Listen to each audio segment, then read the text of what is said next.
Good afternoon and welcome to match 4, day 2 of the Nigeria Super League.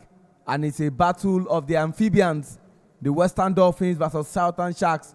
Both teams lost their opening games yesterday and they are looking for redemption. But let me quickly reel out the name of the players that are representing the Southern Sharks who won the toss and elected to go and bat. Odion Isesele, Folajimi Owolabi, Miracle Ahigbe, Isaac Danladi, Kenneth Boniface, Captain Isaac Okwe, Peculiar Egemasi, who came in for Gideon Durotoye, Lukman Kufurola, Bright Edem Unyong, Precious Ayeni, Ismail Abdullahi, Ismail Shitu, and of course Paul Eboka is the other player of the squad.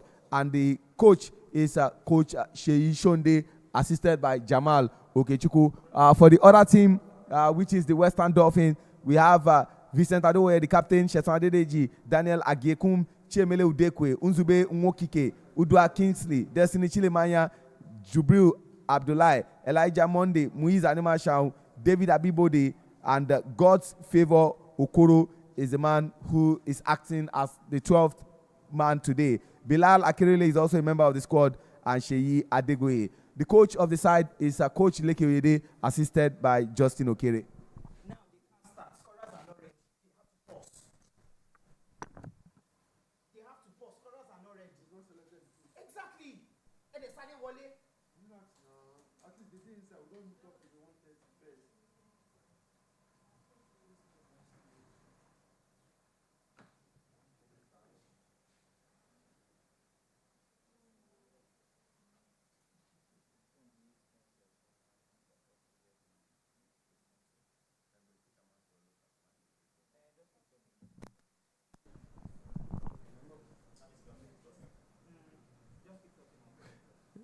The two umpires for today, umpire Ramon Adelakun and umpire Wale Adekoya. And the third umpire is umpire Temitope Oniko Ijaba. And some minutes ago, something happened, and we will be sharing that with you much later. But ladies and gentlemen, these two teams are in search of their first victory. When they played yesterday, they lost against their respective opponents.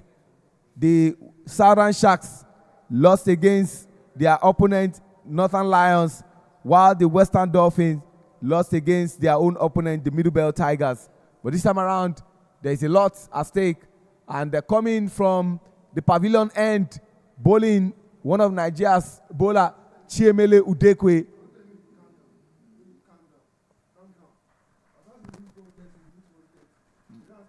Wide four. Certainly not the way you want to start. Folajimi and Isesele are the ones opening the batting for the Southern Sharks.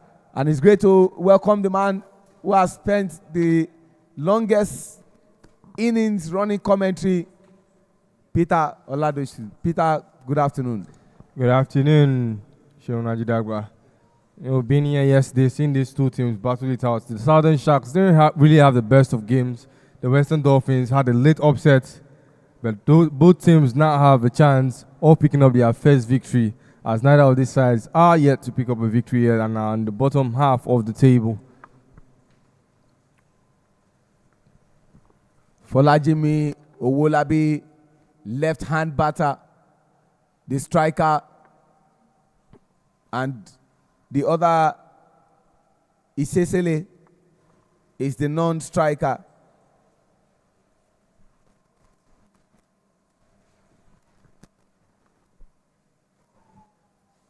Much better bowling there from Chiemele Udekwe. Yesterday, this side went into bat first, the Western Dolphins, and posting the score that they did, I'm sure that they will actually want to go in here and field first. The decision will definitely might look to pay out for them, given how much games have been playing out so far and the time of the day.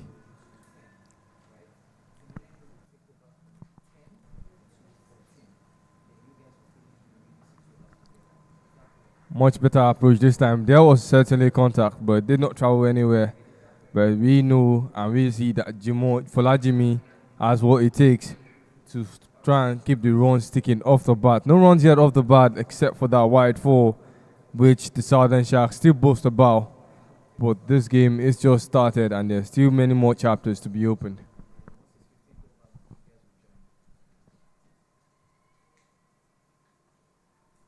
We now have 3 players who have won the player of the match at the Maiden Nigeria Super League.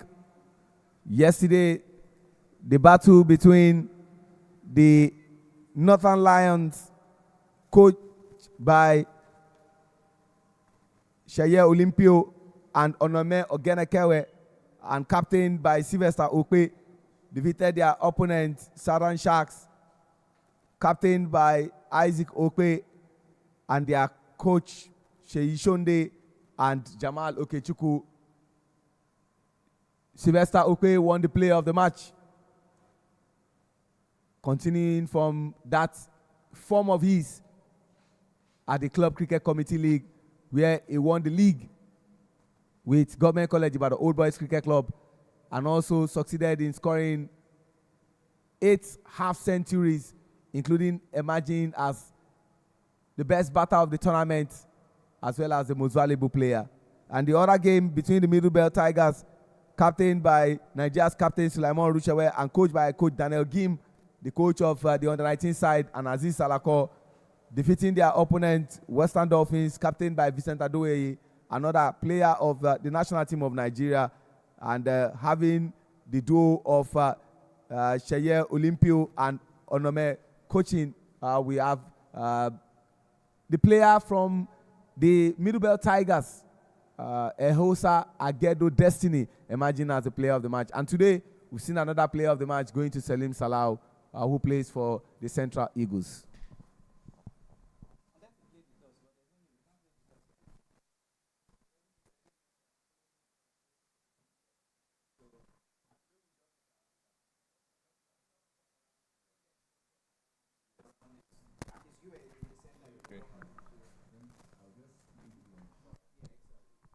Peter, you'll be wondering, how did we come about a team that is batting and a team that is fielding? The captain of the Southern Sharks, Isaac Okpe, won the toss and he elected to bat. And I asked him what informed that decision. He said, if you look at the surface, the turf is playing very well and it's good for batting. You share the same opinion? That was exactly what he said yesterday, and was looking to post 150 on the board where they were only able to register 89. But I'm more impressed with the fact that he's willing to back down and stay with his decision, hammering on the fact that yes, his team are able to bat first and banking on the ground. But so far, it's been very difficult for them playing off of the bat, only able to register 1 run off the bat, aside the wide 4 that was credited to them earlier. A slow start,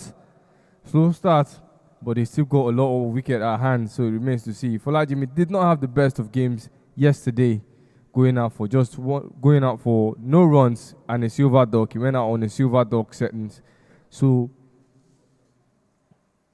it remains to see if, for the second time running, the decision will favor or not favor the Southern Sharks. Coming from the Court of Appeal end into the second over, Jubril Abdullahi, one of the trusted players of Island Titans Cricket Club. And Folajimi is still the one at the striker's end. White ball, certainly not to the amazement of the team. Western Dolphin, and not to the joy of the bowler himself. He would have loved to bowl a better ball. Isesele Odion, the other batter.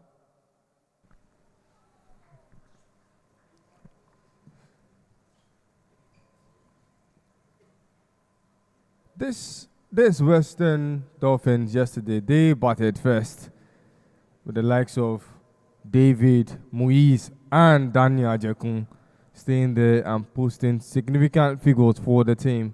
And now they are fielding first. Now they want to take the tempo. I'm sure that the decision to field first sent into field will favor them in the long run if the Southern Sharks don't find their rhythm and take the runs. I'm sure this time Isaac Okwe did not set a target, but they certainly do have a target in their mind if they want to defend it.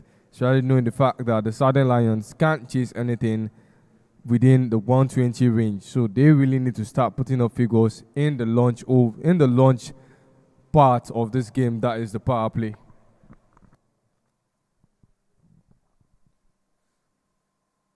Oh, plays it up. Base the fielder, Udwak. But then just one run is made. And for the very first time, see that again on replay, he was safe. Odion Isesele, the other brother to Akere, who have a feel of the game, is being an onlooker. He's been inactive. It's high time he started getting involved in the game.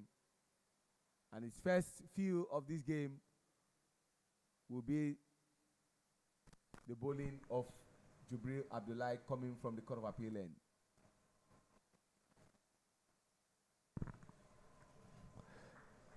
I've not seen anybody as active as Adegun Daniel when fielding on point or backward point. As long as he's there, it is very difficult to beat him. And at the end of the day, he is one of the most reliable, not just batter, but fielder for this side.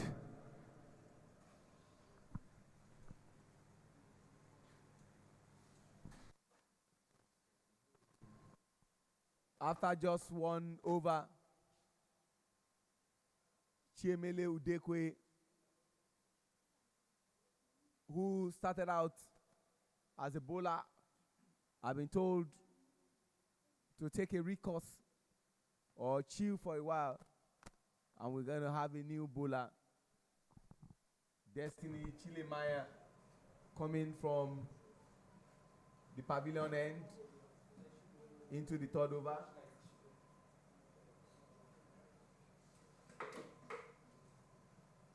Eight runs for no wicket loss is the story for the Southern Sharks, and based on projected score, it will be 74 because the current run rate is at 3.69.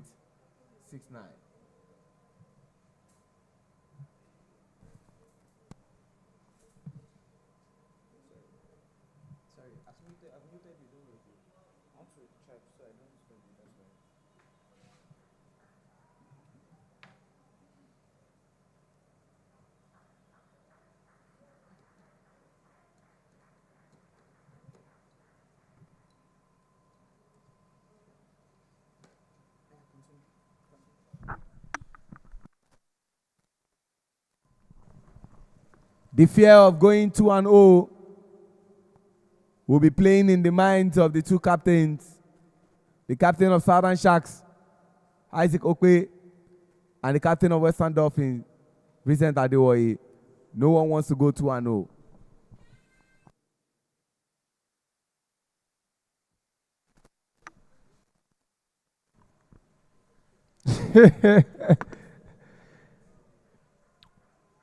You can just see that much intent and power. If that ball had come within the reach of the bat, I'm sure it would not be within catching range, as that much energy and power had to go out somewhere.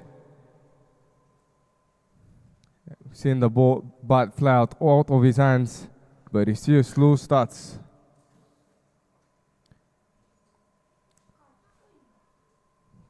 We've seen too many catches being dropped today. Adekunle Daniel, very sharp and active.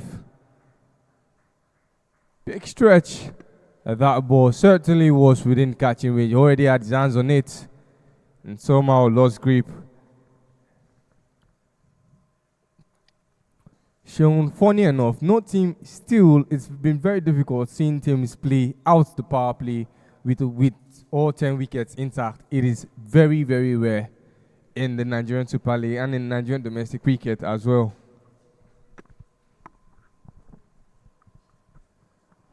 the urge to score runs sometimes could be the reason this happens. And in addition, I also want to say that wrong shots and poor decision by the batters sometimes could also be a factor that we see batters losing their wickets before the end of the power play.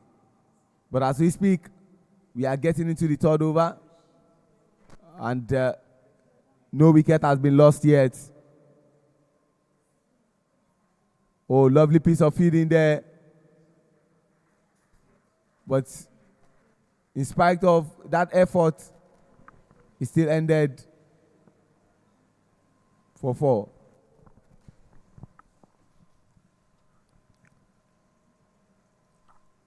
Now the runs are starting to come, but they really need that run advantage. If you look at how that last game went down the wire, the first game of today, we saw the Eastern Elephants push themselves all the way. And right now, the Southern Sharks are doing just that with a huge response.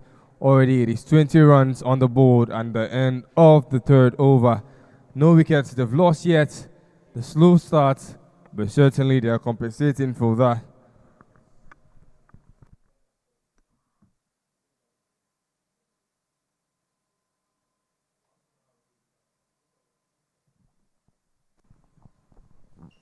We have come to the end of the third over.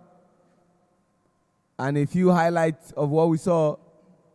That was that boundary coming from Odion Isesele. 3 overs gone, 20 runs on board for loss of no wickets. The current run rate has gotten an astronomical lift, 6.67. And at this stage, the projected score will be 133.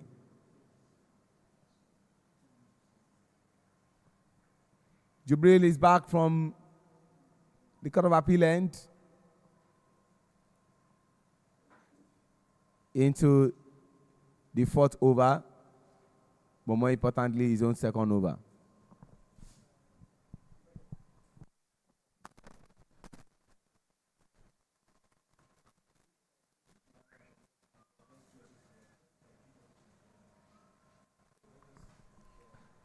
Swings and swings into the airs. There was no point of contact between bat and ball. And for Lajimi, he's still on strike, already faced 16 balls. And hasn't really done much with the bat compared to Isesele. But so long as he can stay there, the Southern Sharks have no problem already.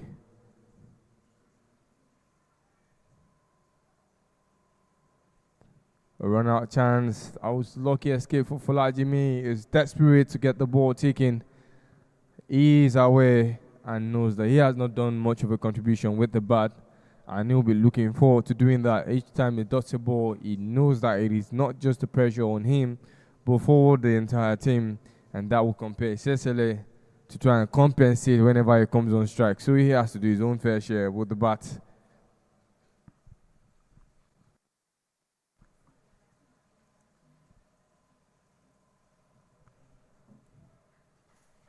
There is a very tight, compressed fielding by the Western Dolphins.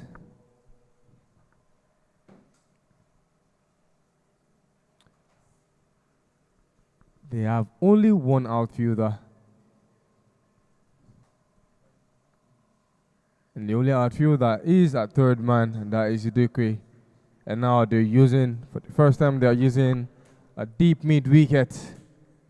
It isn't with the field rotation. Every time Isesele comes on, they have somebody in that deep region because he knows how to be big.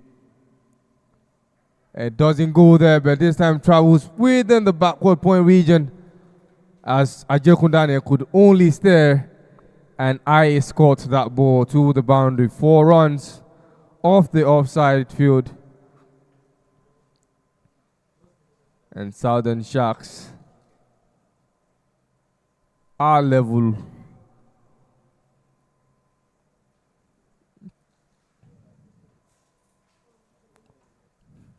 You look at that call of the first bounce, and he dealt with that ball appropriately.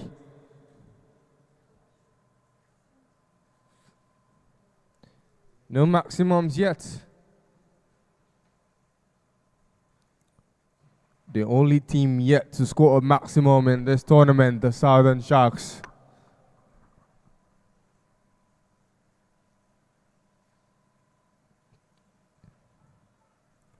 Oh, a big dive, but that ball will raise for the boundary, courtesy of the fielder.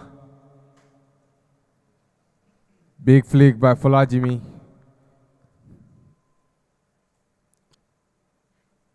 Finally, he gets himself on the boundary scores and has finally been able to increase the runs for the Southern Sharks by 4. Beating the partnerships already, they're looking to close the 4th over of this inning, yes. Of the front foot, as the mid-off has to stretch, meeting that ball just outside the 30-yard, but it was enough space to go off the strike, and the 4th over comes to an end. 32 they register on the board for no wickets lost.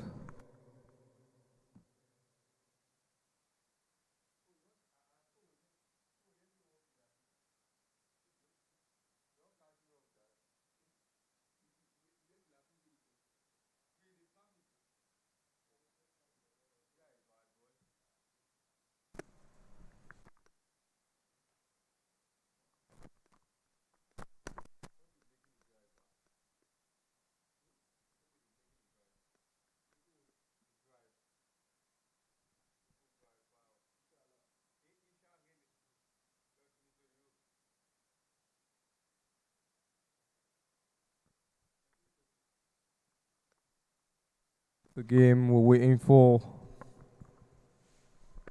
as the 5th over will look to start.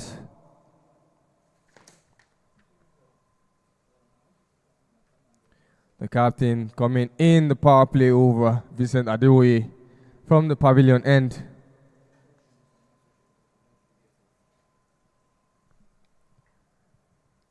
And to the leg side, but there wasn't any contact with bat, and thank God for the Western Dolphins, as no one would materialize. Folajimi doesn't really have that progress with leg side flicks, as we saw with a goal shot yesterday for the Northern Lions.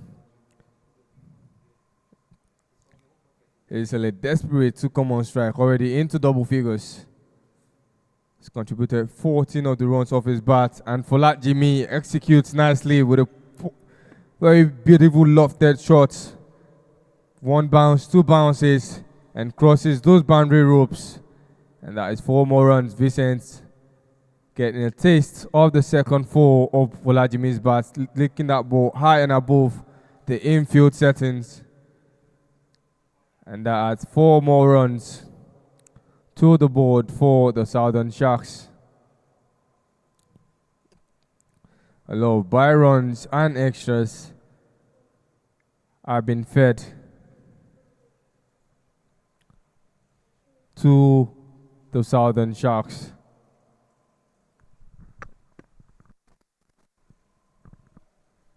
Back end of the bat doesn't travel too far, and it's SLA.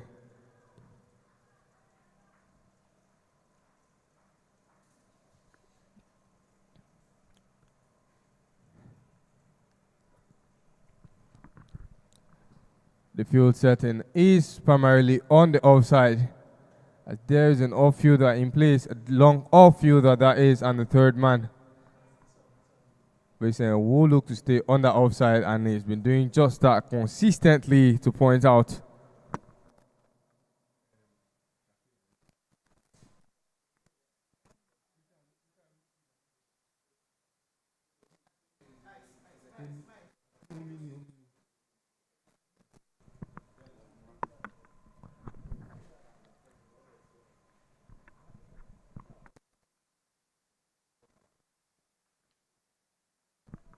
back end of the bat, and that ball just propels beyond the reach of the wicket keeper. It wasn't intentional, but certainly there was an outcome, and it was a boundary. Essentially, intentionally or not, he's taking the board. Tried to go big, and in the opposite direction, but it was much welcomed. The Western Dolphins seem to be doing it right, and luck just seems to be shining on the Southern Sharks.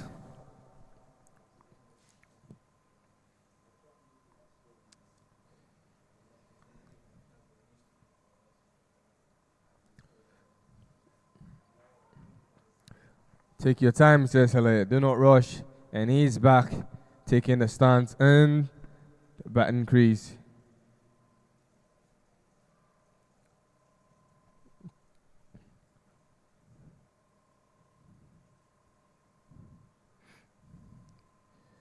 Concussion protocol being observed.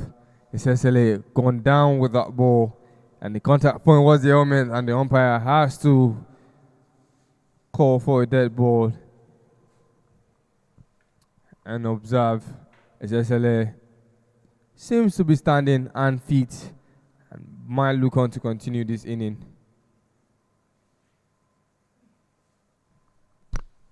It's currently being assessed, and that gives the Dolphins enough time to re-strategize and come up with a way of breaking this partnership.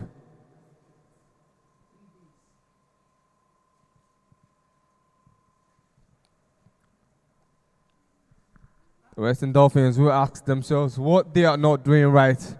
The bowlers have been bowling to the stumps and have been given a lot of extras.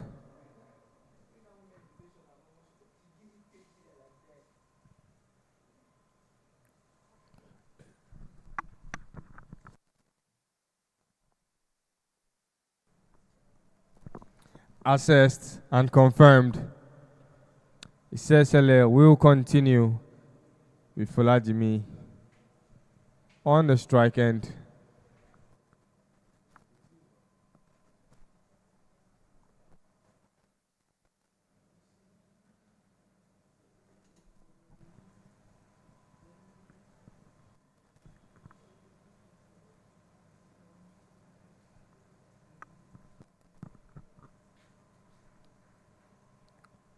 So far, 10 extras has been awarded with 2 byes and 1 wide for, and a couple more wides that the Southern Sharks took advantage of, and as well as a no ball.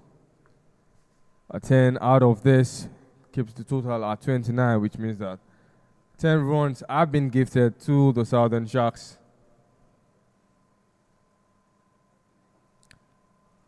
Off the front foot and kept that ball low at the ball skis, and races all the way to the boundaries, plain and straight drive. The Southern Sharks are explosive. 39 they've registered on the board as 5 overs have come and completed. No wickets lost. The Southern Sharks looking to bounce back from yesterday's performances.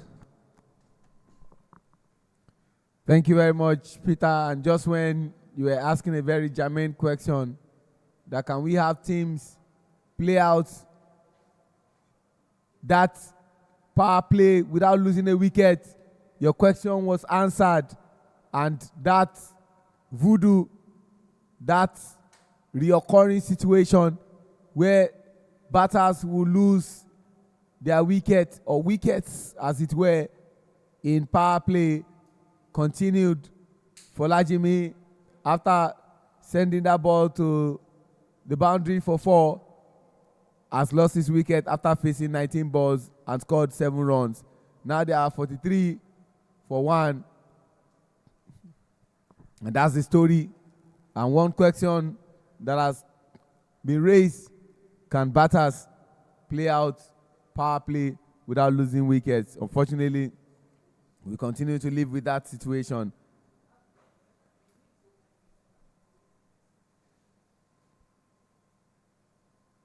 Isesele already on 26 after facing 13 balls.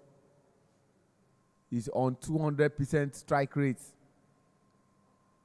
And in comes a man that we expect to do a miracle, Miracle Ahigbe.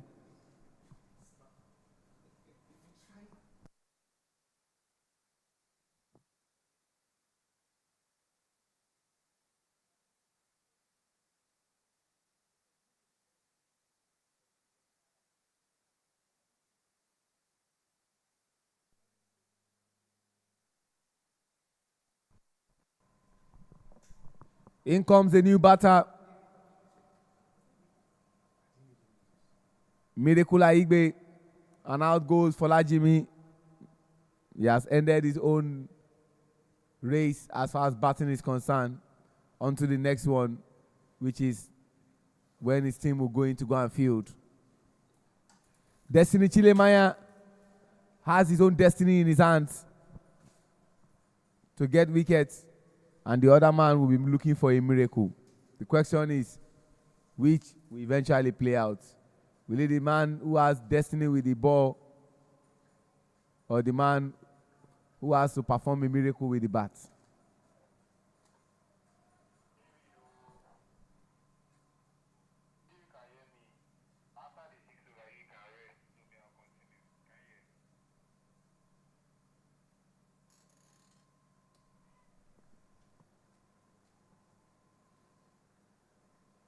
Coincidentally, these two players are in the same space and they play for the same club.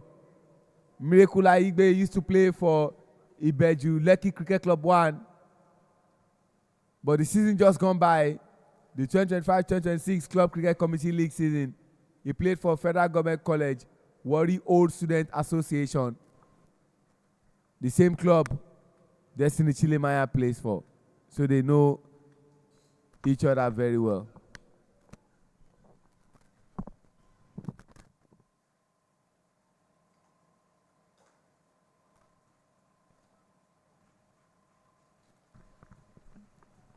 The best performing batter for the Southern Sharks yesterday, Miracle Akigbe, who with the bat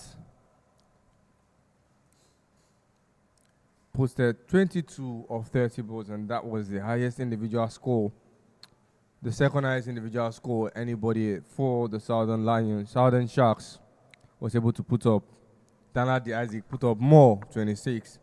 But right now, at a point in time in the game, Miracle Akigbe really took charge and helped them push up the runs until he went out, and Danladi also, and no one else was able to replicate on that. The assistants essentially bouncing back from yesterday's performance where he only scored 4, and with the 4 now is already into 30 runs or 15 balls faced. That is 14 balls faced. Puts it in the leg side, and all he just had to do was walk his wrist towards that open space field and capitalize on that freebie, and that ends the power play. 48 on the board, and it's just 1 wicket lost. Southern Sharks are putting up a better performance than they did yesterday.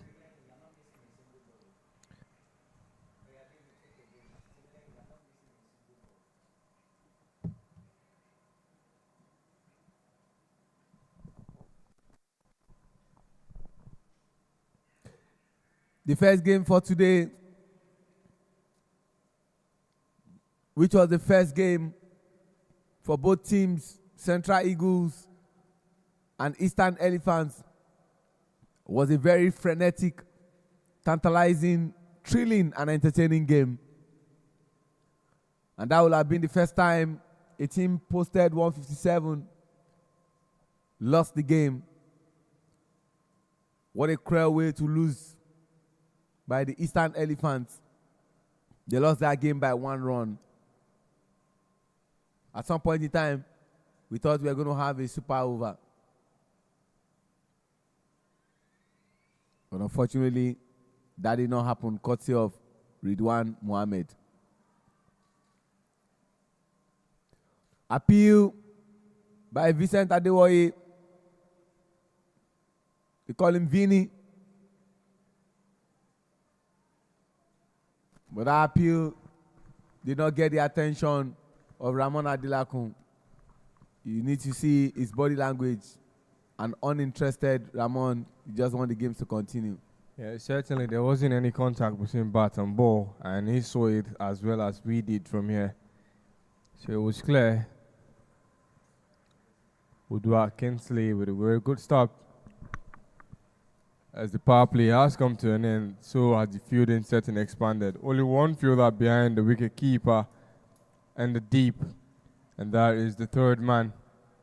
As they have now a deep extra covers, long on, long off, and a deep mid wicket. Bowling to Cecily, who redirects the trajectory of the ball to the third man, and will take himself off the strike. Vincent Adewoye, an integral member of the national team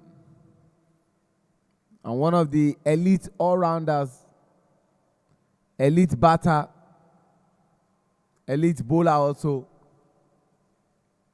also doubles as the captain of the pace setter states, and that's talking about Oyo State. And he has his shoulders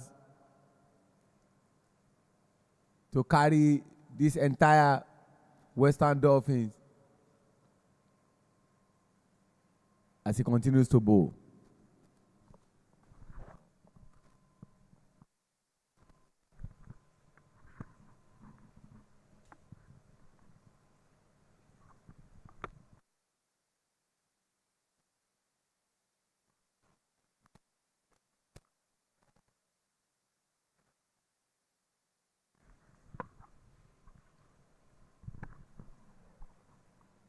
Good performances. Slow and steady, they are taking it.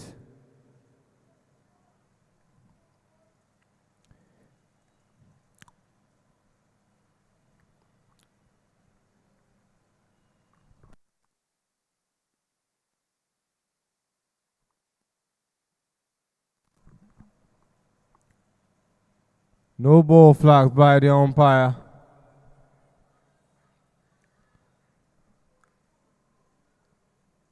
What was supposed to be a final ball of the 7th over will be rebowled and coming with a freebie, the gift of immunity, giving Cecily that freedom to go all out and maximum with very little to no repercussions. And it comes at a full, but it doesn't beat the fielder at long off, split straight down to him as they'll take just one run. And Cecily will be starting the 8th over on strike as we've rounded up the 7th. It is 53 for 1.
Seven overs gone, 53 for 1.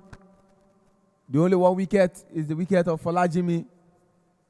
The current run rate is at 7.57 and the projected score is at 151.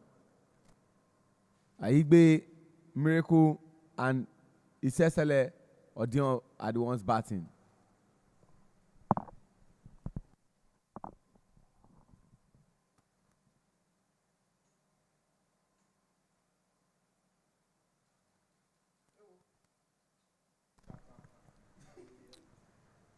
That was very big of a stretch by Cecily.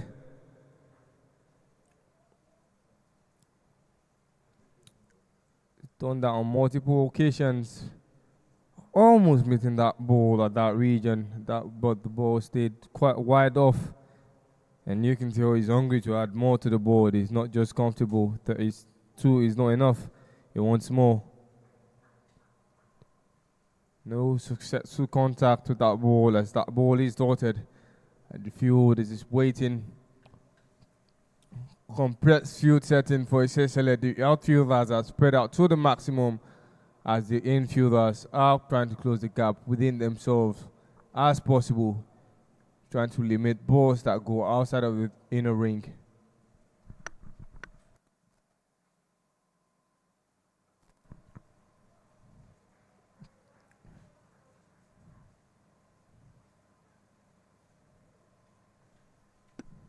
An attempt to stop the ball proved unsuccessful in the inner ring as the ball hit the ankle of the infielder and is currently being attended to.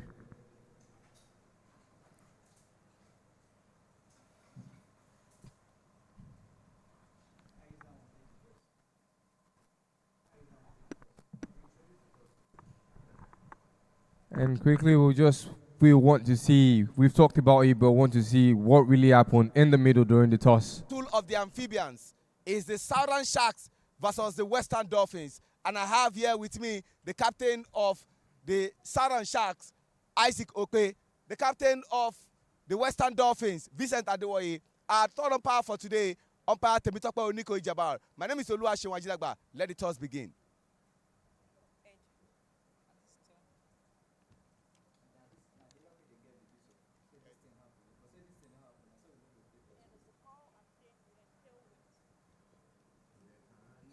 Head was the call, but tail wins.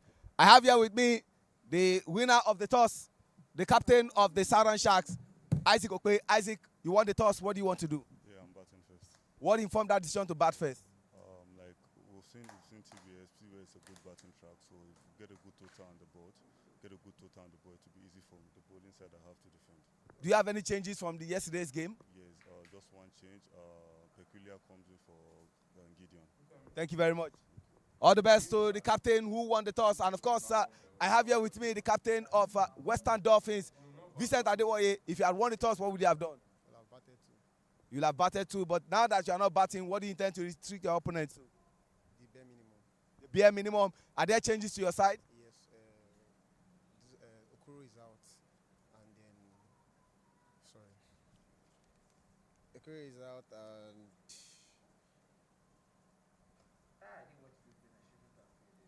You just have one change to your side. Okay, I wish you all the best. From the center where the toss was conducted, yes, we have done and dusted with the toss. All the best to the two teams. It's Southern Sharks versus...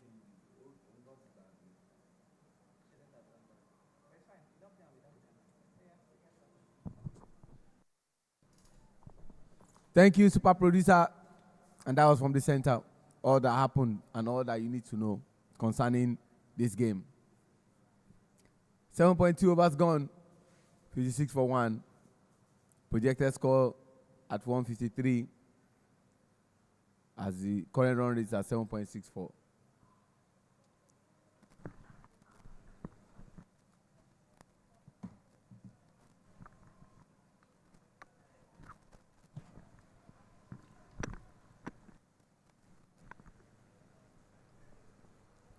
Unzubi bowling for the first time in the Nigerian Super League.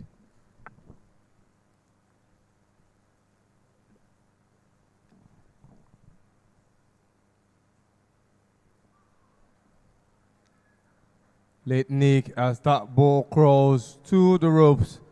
No one gave a chase as it was already destined for the ropes, and they will only go to retrieving the ball. Spotted jersey number 25. His name Unzube Nwokike. Would have loved a better showing, but unfortunately, that bowling beat the wicketkeeper Muiz Animashaun and Isesele Odion has registered 38 runs from 21 balls being faced.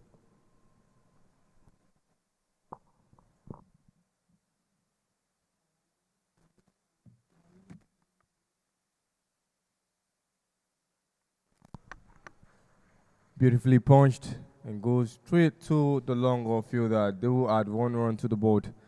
It is the Southern Shark. 61 already. It sits at a better performance than they put up yesterday.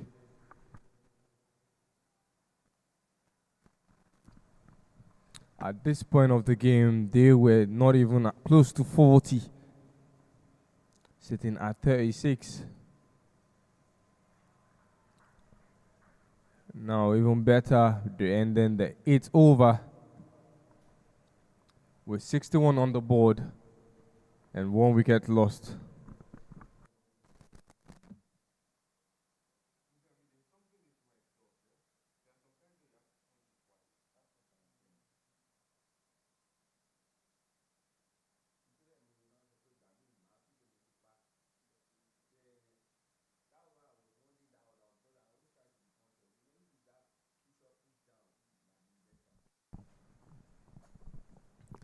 Eight overs gone.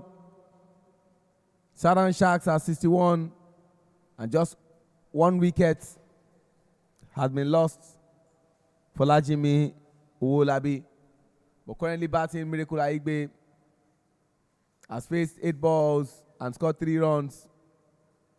Isesele Odion is 11 short of half century, having faced 22 balls. New bowler bowling from the pavilion end,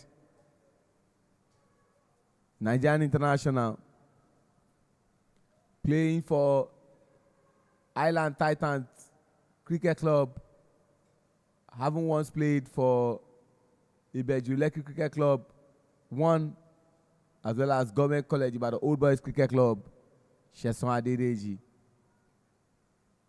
will be bowling to familiar foes. Isesele Odion.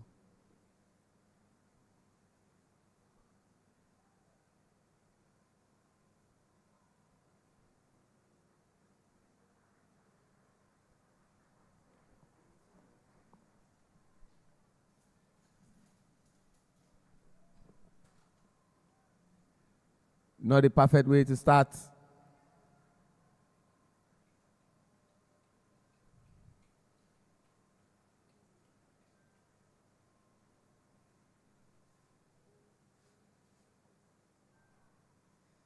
You want to run a chance.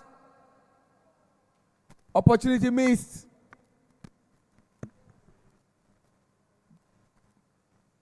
Not to that region that Muiz will have wanted.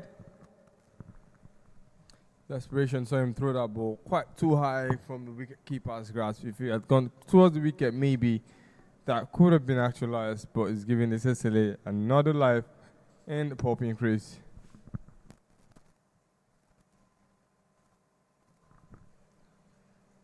Session has found the line and length and has been really consistent in maintaining it. He's one of the few bowlers that hasn't been sent off for too many runs.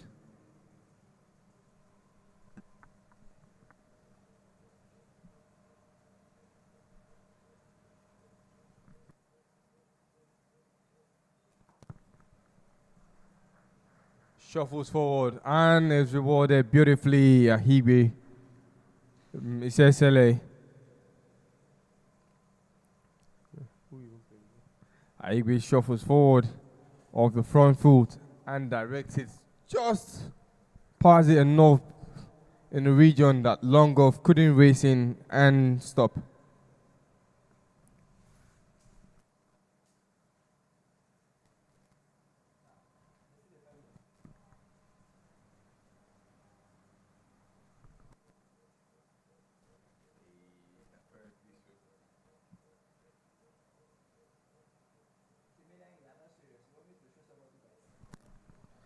Session still looking for a wicket on this tournament board. 4 overs yesterday, giving out 19 runs in total. That puts his economy as of yesterday at 4.75. But as of right now, he's still looking for his first wicket, and in the first over already has given out 7 runs, all 4 balls.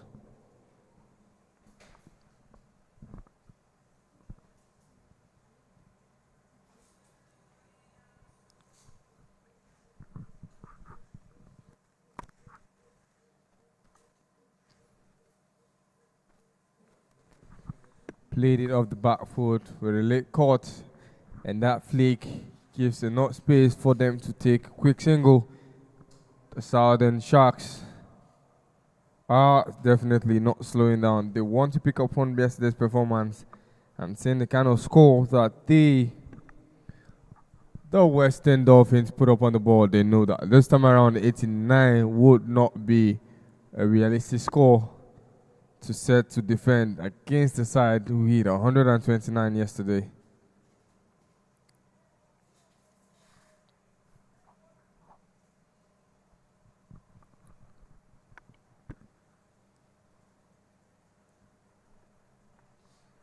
One hand play. And one more boundary is added. 4 runs. 4 runs, that's Cecily.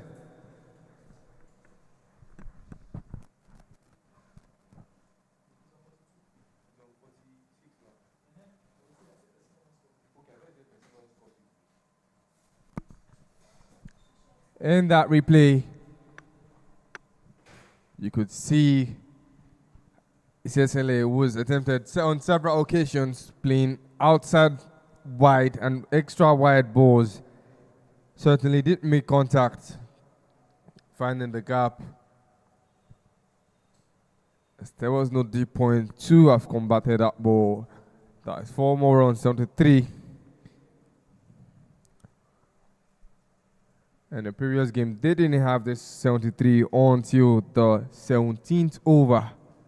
The first ball of the 17th over was where they were able to get themselves, at the end of the 17th over was where they were able to get themselves on 73. Now they've had that, and the 9th over picks it cleanly. One bounce. Is it? No, it is a maximum. Flies above and outside the ropes. Miracle now with the first maximum for the Southern Sharks. Played really well yesterday, putting that 22 on the board. And with SSLA's form, he now has that freedom to take his time and composure and select his shots beautifully.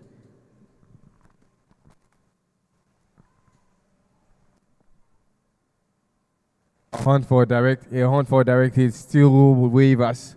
No team has gotten that yet, and I think that is one of the records that one of the few records that remaining to be set.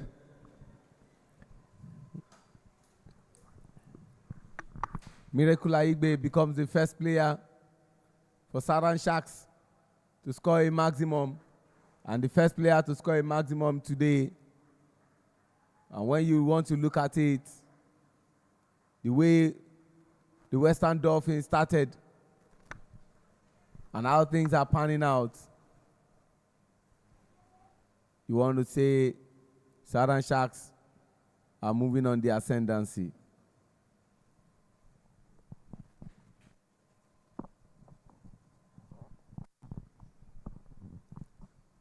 And that was that maximum we're talking about. What a brilliant shot from the man, Miracle Ahigbe. He's got a lot of miracles to perform, and one of such is to score such runs over and over again. And he's doing just what he's sent to do. I was talking about the battle of the amphibians. Like you know, the sharks and dolphins are usually in the water. And this is the battle of the amphibians on the terrestrial land. Oh, what a brilliant shot there. Miracle Aigbe once again strutting his stuff and showing why he's one of the reliable batters for his side. And we are almost getting to the end of the first part of the first innings, where there will be a drinks break. The batters of the Southern Sharks haven't really been tested with a lot of short balls or short on good length balls, and have really been of threat to the wickets, the Western Dolphin bowlers. And that has given them that freedom to be explosive and try and be adventurous as well. And that has seen them score in the air and in no man's land. It is Ahigwe calling for a second successfully. 2 more runs. 1 run turn 2, a catch opportunity missed. And the Southern Sharks putting up a very, very beautiful performance in this match.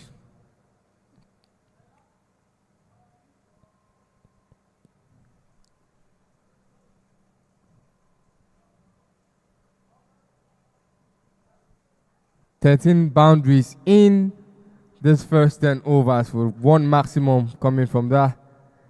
It is 87 on the board and 1 wicket lost as 10 overs is completed.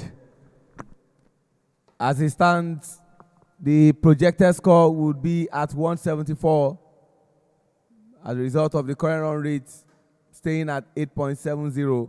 Miracle Aigbe 22 from 16 ball space. Isesele Odion also has got 46 off 26 balls, which include 9 fours and a strike rate of 176.92. But Folajimi Olabi is already out after facing 20 balls and scoring 7 runs. Yet to bat, Isaac Okpe, the captain, Danladi Isaac, Ismail Abdullahi. For the bowling, Chemele Udekwe, 1 over 6 runs, no wicket. Jubril Abdullahi bowled 2 overs, no wicket. Destiny Chilimaya is the only one to have a wicket to his credit. And 2 overs, he has bowled 20 runs, he has given. Vincent Adewoye has bowled 2 overs, 13 runs, he has given no wicket. Unzube Unwokike, 2 overs, 22 runs and no wickets. And Sheson Adedeji, 1 over, 12 runs, no wickets.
You're tracking well to me. Oh, boom. See me? I said you're tracking well. You're not doing anything. What's all right, Ben? No mind now. No mind now. Oh, shit. No mind now. On just put you my room. The answer. I don't know. I'm in the air voice again. You just stretch my eye.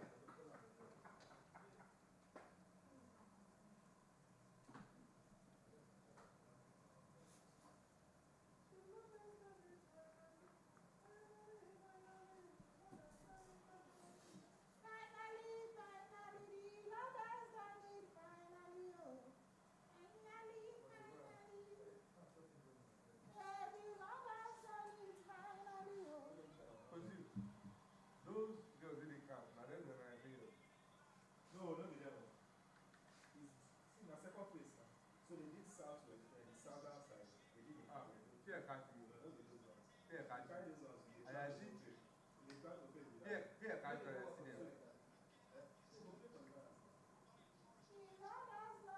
will be like finish lost. That one another one. They finish lost now. They will come through. Quick selection. They come put them. Carry them join. Pick week qualify to play under 19. What do And I just see and I see. carry that one. I didn't. Even if they give them some more, That's some why more. I say second place. Second place. Okay, the only two I don't do. I don't put nothing so this thing. You know, they carry that one for that, I think. After qualifiers, you know they won't know what. Someone will not. You know we are not playing qualifiers. Hey, Baba. You say you dey go play qualifiers. You are going to play qualifiers. Qualifiers. Una be Say under 19. female. Can they go Tanzania now? They go play I thought qualifier. because of say the entire 6 days. They are playing Tanzania, they are playing Rwanda, they are playing Zimbabwe and all this. I mean, we still did this one.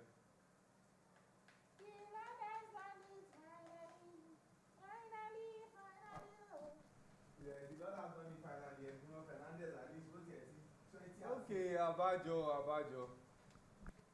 One game to break the set record.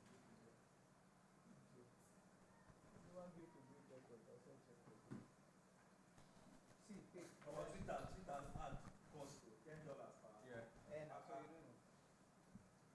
$10 for. She na more say I will get that 1K to 5K views. The impressions. Yeah, they say 5K. Yes, I mean 5M. it's not 5M. It's 5M. Are you sure? 5 million impressions in 3 months. Lie. Check. 5M impressions in 3 months. To monetize. I'm talking about sponsored. Like I'm going to give you that. But before that, I think they give us like if you do that their previous ad, they give you like particular. Another fielding error at the boundary ropes today. An error committed in the day by Jibril Abdullahi, an error that sees Cecily enter into the 50-run mark. The second batter to cross the 50 runs. And the second batter, my corrections, to get into 50 runs. And that is all coming in match day 2. Jibril could have done better in prolonging that, but so far, he is the reason Cecily can listen to the applause from the sidelines. Ooh, big bounce. Didn't end the glove to the wicket keeper as they will take that. And a warning is being signaled. As exhausted is one for the over, Udekwe. And now we have to bowl to the wicket length and height to avoid giving any extra run or facing penalties.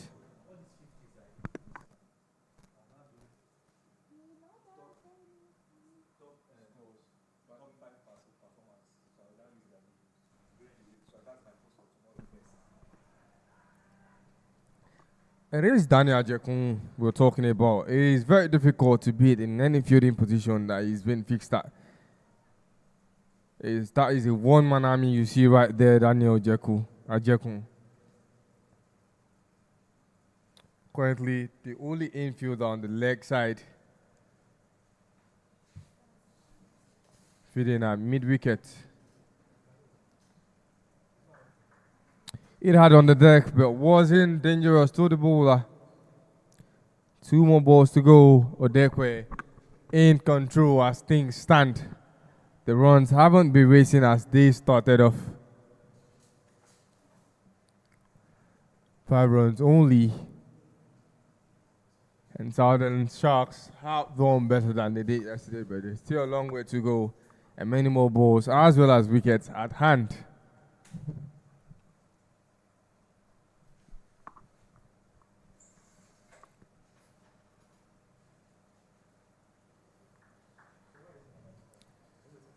More aggressive bowling, hitting hard on the deck, Dekwe. Ahigwe will wait for his own 50, sitting on 22, equaling his personal best for yesterday. We'll look to better that as the team have a better score. And Isesele, calm nerves, 50 he has.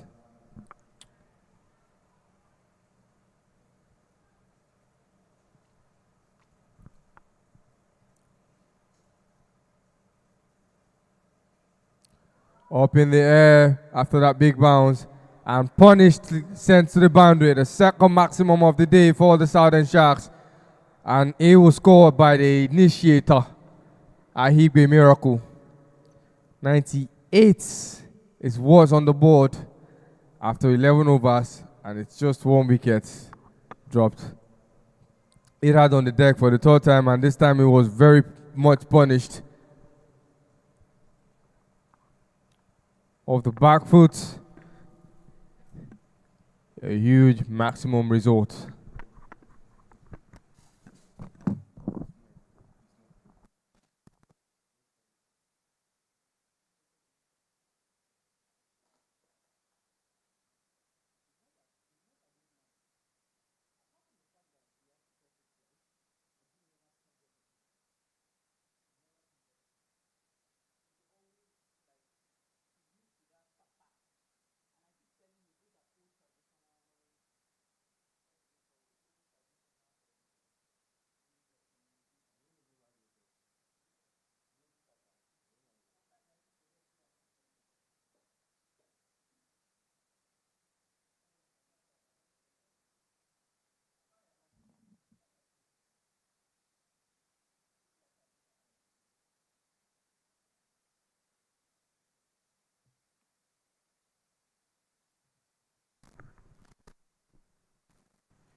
Pinned it to the leg side.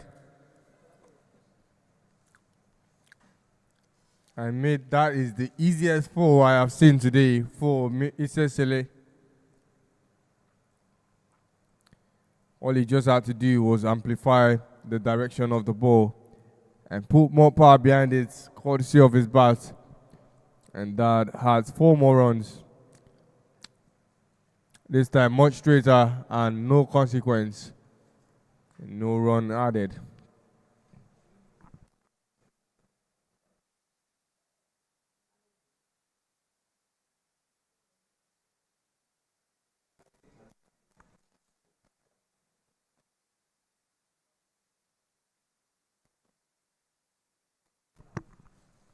A run out wicket. It's SLA.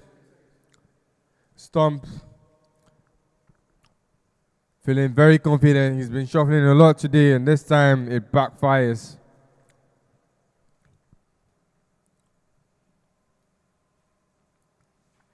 Missed that first bounce. Expected very little turn with that ball. Now the team can't smell SLA going out. Already putting 50 runs on the board. 54 on the board for the Southern Sharks. And Danladi Isaac, who until today was the leading run scorer with 26 for the Southern Sharks, will look to complement and continue from where SLA stopped.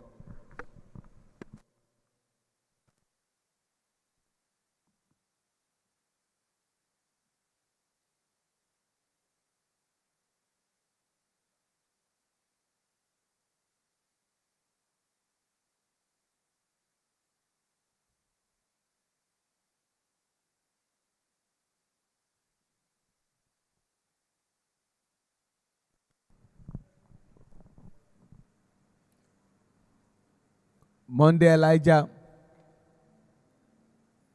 coming from the Court of Appeal end. Danladi Isaac survives the scare. And that's what he does. Once that happens, he walks out of his crease to shake it off.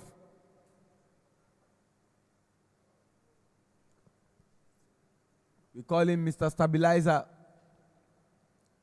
He knows how to stabilize the game, especially when things are going south. By far the best batter for the yellow-green Team Nigeria.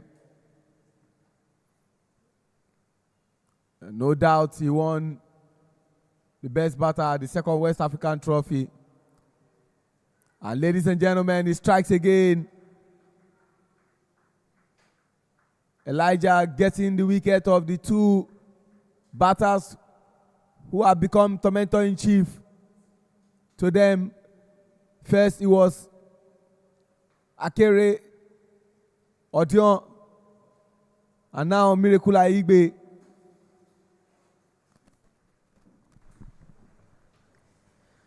Miracle has been doing a lot of that, Once he sees that line and length, he has no other plan than to send that ball as far as possible. This time, it was understood. Monday knew exactly what to do, and he executed it perfectly, getting the wicket off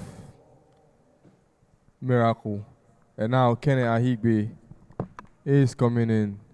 The wicket have been broken in the same order as yesterday, with Fulajimi going out first, it says Celia accompanying him, and Ahigbe going and following suit. Danladi building a partnership with Kenneth Boniface.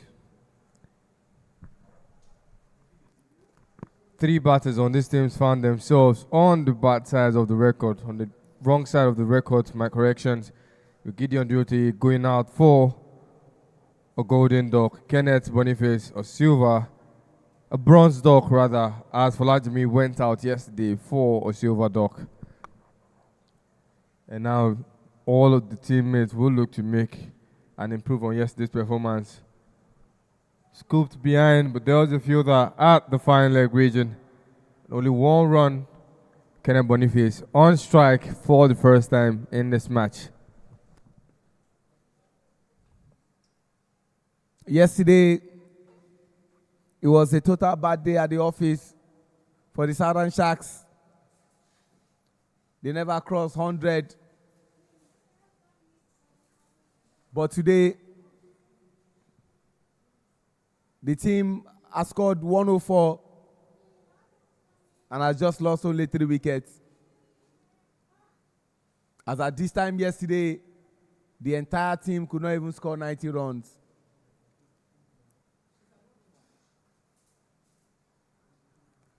Kingsley Godswill Udwak,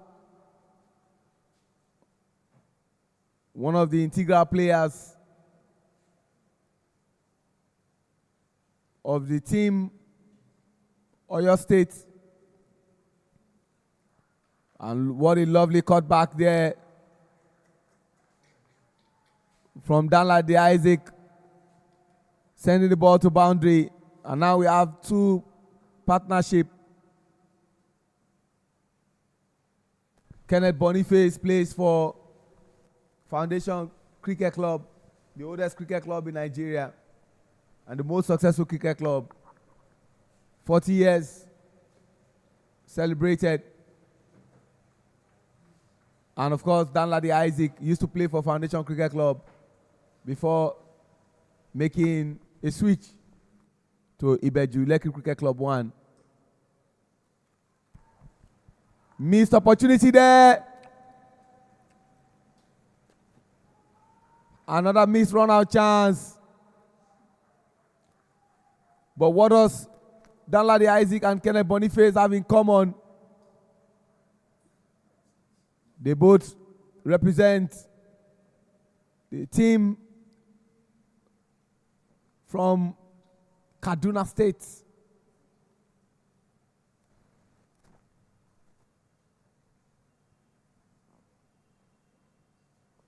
We've come to the end of the 13th over.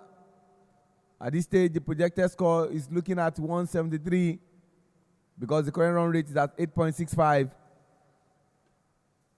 Danladi Isaac and Kenneth Boniface are the 2 batters.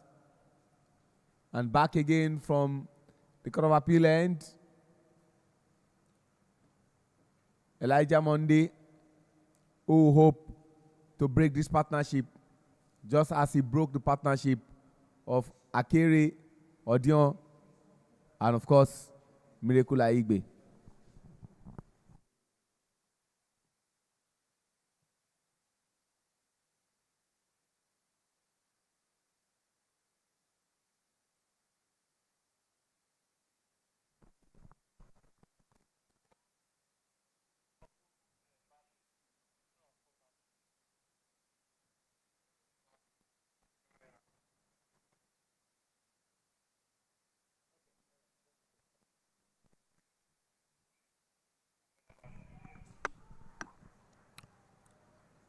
couldn't deal with it properly as that ball was played straight to the bowler, but he couldn't hold on to it. And that is how you end the 13th over. 112, they register on the board. 3 wickets. They've lost. 13th over has been rounded up. Kenneth still on one. Danley D already close to double figures.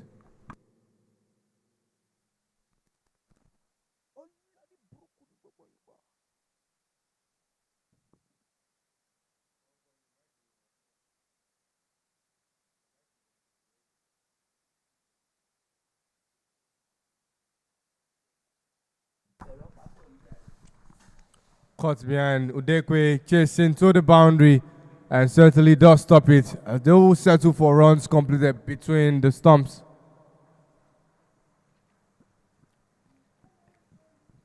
That backward edge.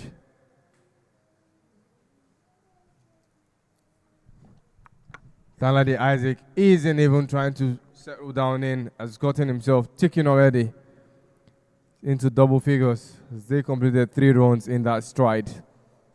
And Kenneth Boniface, for his third ball, he will be facing. Before the bounce, quick legs, they understand each other, and every time there is a fielding error, they capitalize on it and double down on their runs. Kenneth still on strike off a ball that should not have been a single in the first place, but they will take that, they will capitalize on it. Still, the field setting remains deep square leg, long on, long off, deep mid wicket, and a deep extra covers. Trying to cut it into the gap, but didn't make the connection in time. No wickets, no run. The only positive is the dots as the result.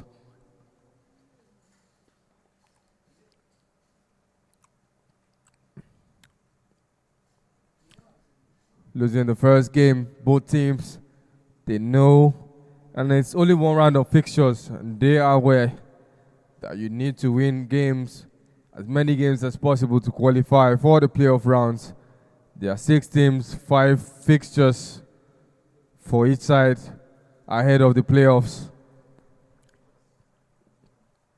And a loss today would further damn that chances, as the other 3 games will be unpredictable.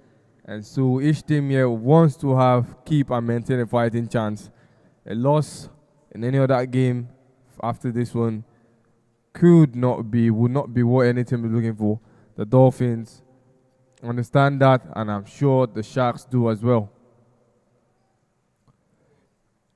No ball call by the umpire, and Danladi is racing to enjoy the immunity. Fielding error, and they go for 3. Danladi has left that opportunity for Kenneth Boniface, who's been playing safe all along, and now with the immunity, he's been gifted a chance to explode with the next ball. And don't forget that no ball opportunity is still there for a free hit. And that has been considered to Kenneth Boniface.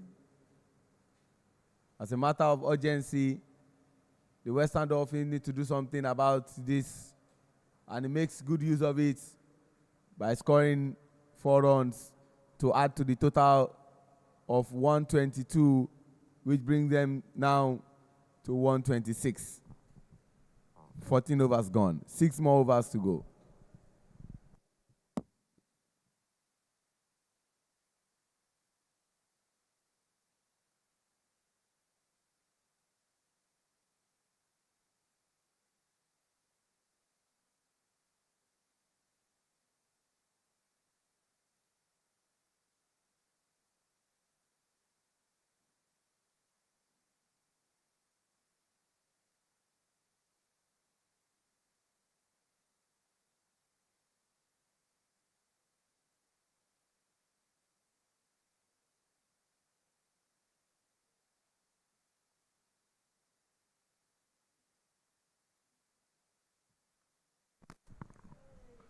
Kingsley Woodwark has been gifted another over, giving out only run irons and hasn't picked up a wicket for himself.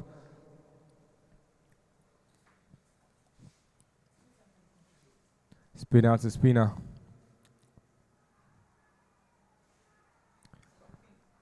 Danladi has been stumped.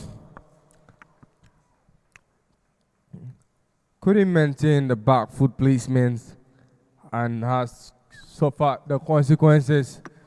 Has to go out, and now the man who decided that the team take the first attempt at batting will come in.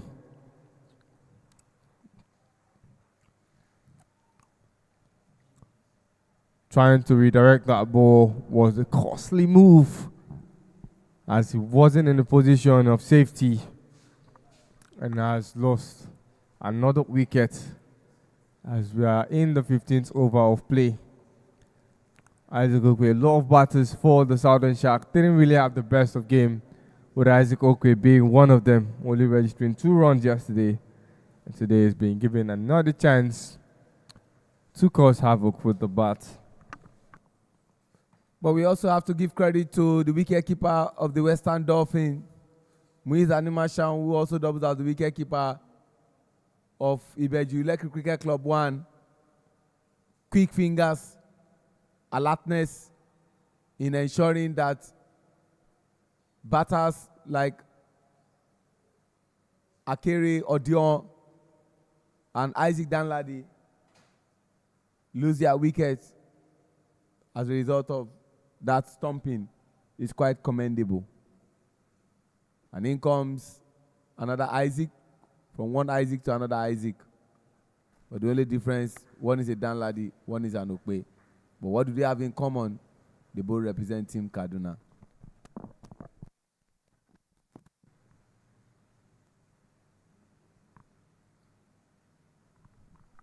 Bowled full and punched straight down as he kicks the run for himself. Kenneth Boniface is the man on strike.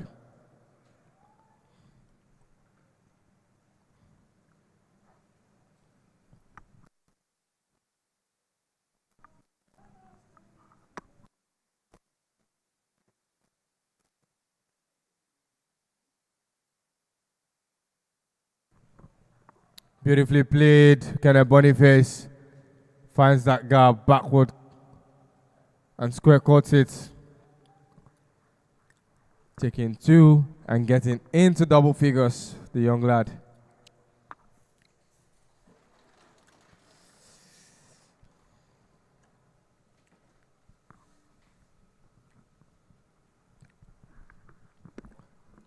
And now a third man has been long off, long on, are still being used with a fine leg, but they are not enough as Kenneth Boniface picks up the third maximum for the big fishes.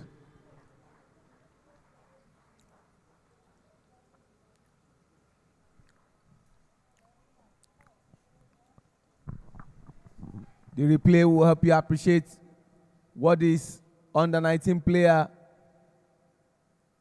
did with the ball, sending Udwak to a region where he didn't want to be.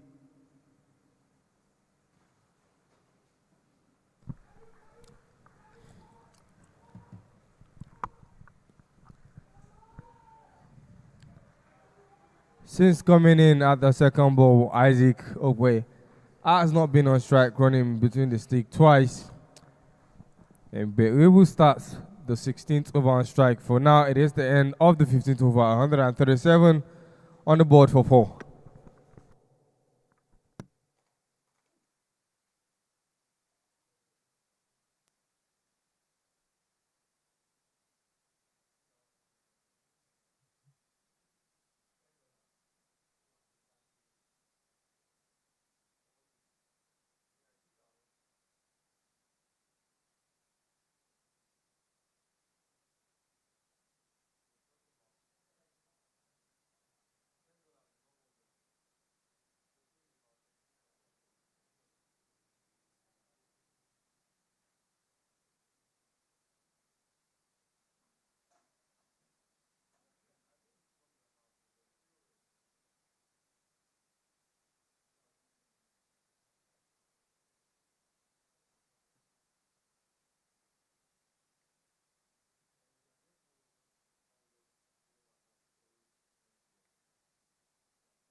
The highest score posted at this tournament since it got started yesterday was 157, and that's what we saw today from the Central Eagles. But based on what is before us, except something changes, it looks as if the Southern Sharks are looking to surpass that record. They are currently on 138.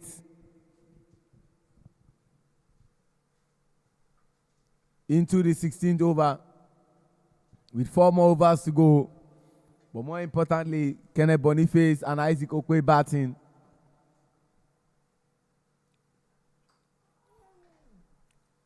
Ladies and gentlemen, that was a dropped catch, but commendable effort.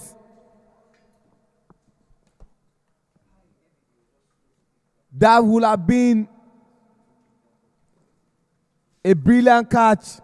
Unzube Unwokike of the bowling of the captain, Vincent Adewoye, trying to slow things down and telling his teammates to be calm.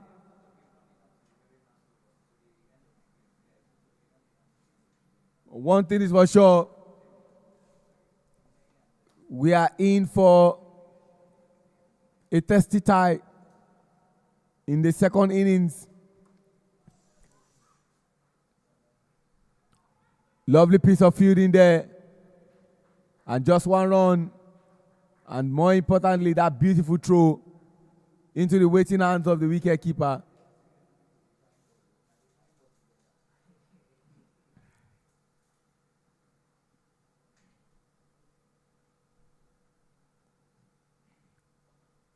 Vincent still searching for a wicket.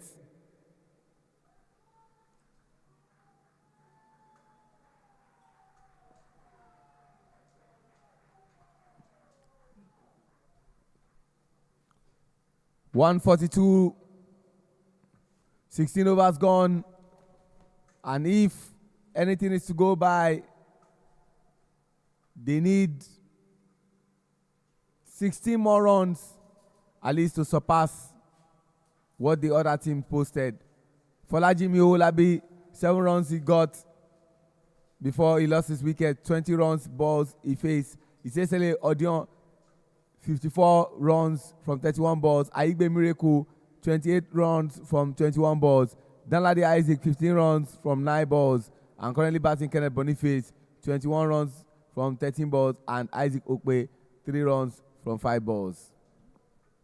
Projected score 178, humongous, because the current run rate is at 8.88. Absolutely huge.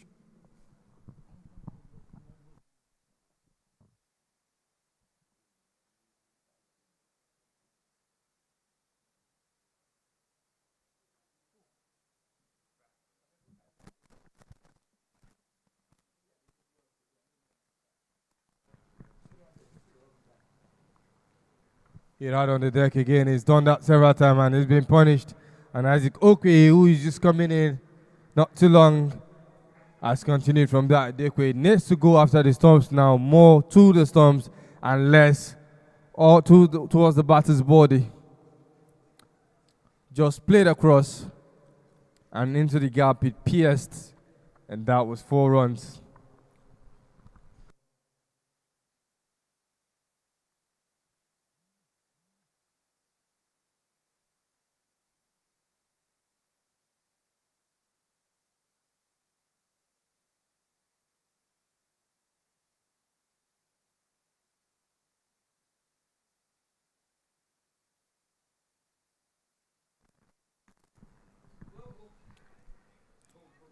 Go for the stumps, he did, and this time the ball stayed low.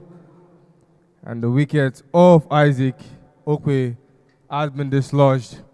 Kenneth Boniface will stay a little bit longer. This time around, Gideon Drote has dropped down the batting order, it seems. But if you look at that wicket again, this time it was much, much fuller and stayed low, much to Isaac's disappointment. He still cannot believe that leg swing of the ball. The man you asked for, Peter, will have to be the one taking care of the team. They call them the 12th man, but sometimes we call them the welfare secretary of the team, because the welfareism of the team is rested upon their shoulders. From passing of information to taking water to meet them, either when they are batting or fielding. And of course, the new batter is in.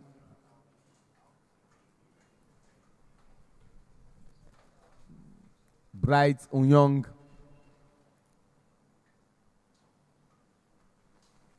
Is the new batter.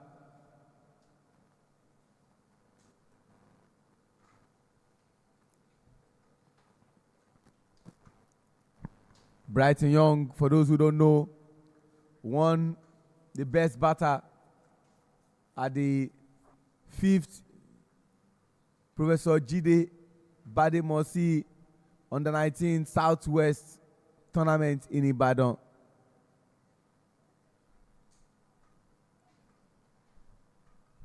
Representing Team Lagos, and coincidentally Team Lagos emerged champions, beating their Southwest rival Ogun State in the final.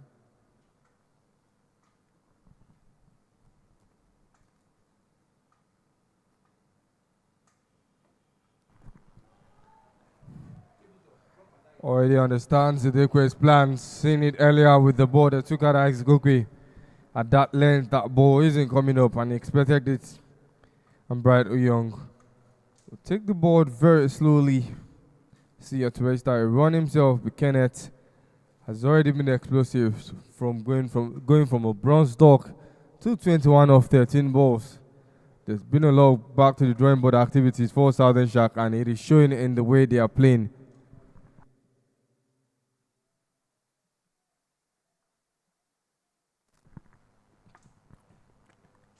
Three consecutive ducks. The last ball, Dekwe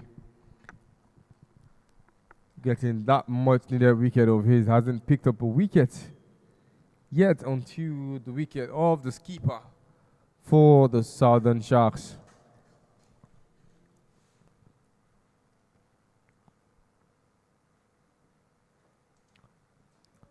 Yorker length stayed low, it did, Brighton Young, as that brings us to the end of the 17th over. 146, 5 wickets was what was lost.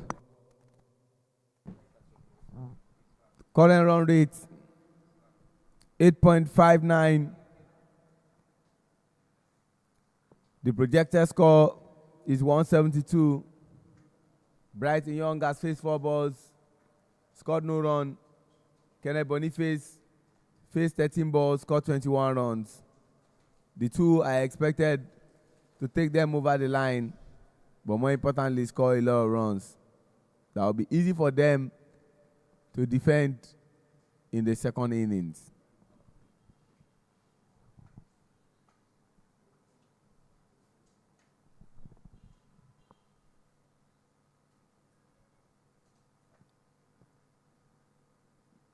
After today, there will be 48 hours break, and after which the teams will reconvene again.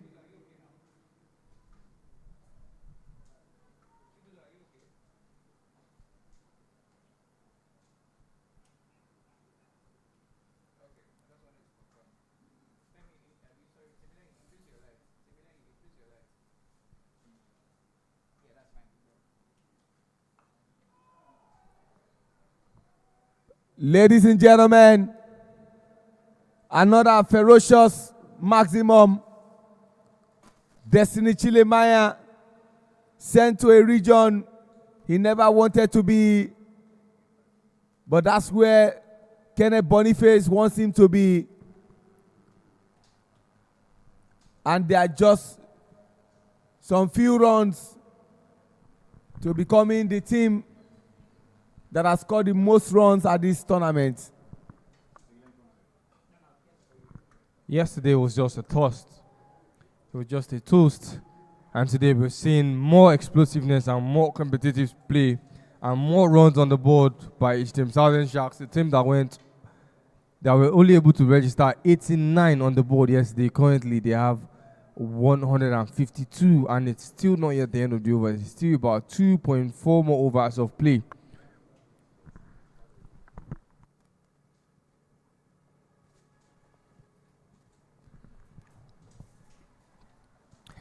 I don't think there's anything the bowlers are coming up with that Bright Young hasn't seen ahead. It's like he's playing chess, seeing 4 or 5 moves at a time. And that ball, even from the release, he knew that ball was coming at a full length, and all he did, he didn't buy the temptation. He killed that ball right in front of him.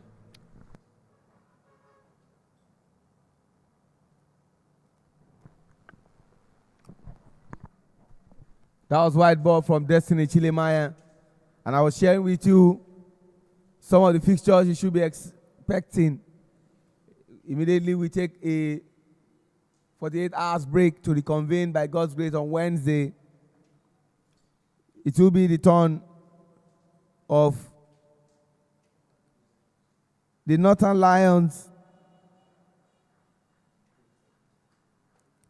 Northern Lions versus Central Eagles. That's an afternoon fixture.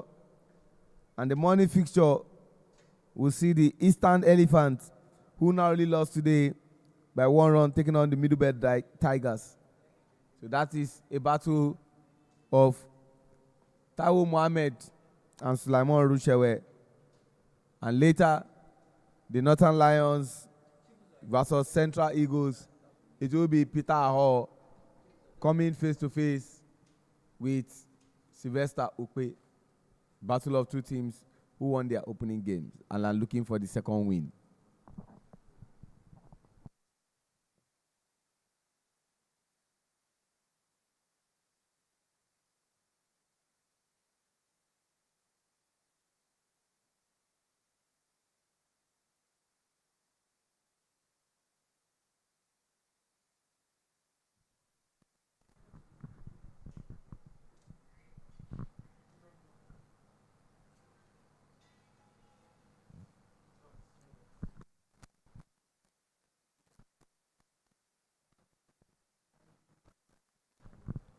Off the back foot and into the gap. But there's a few that was there in space.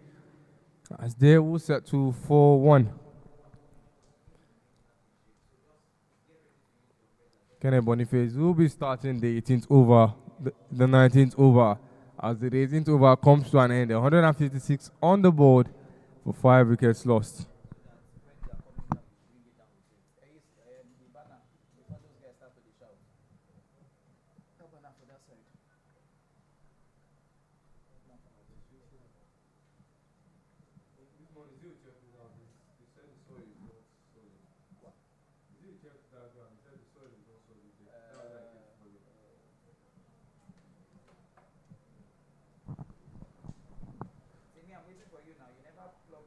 Certainly,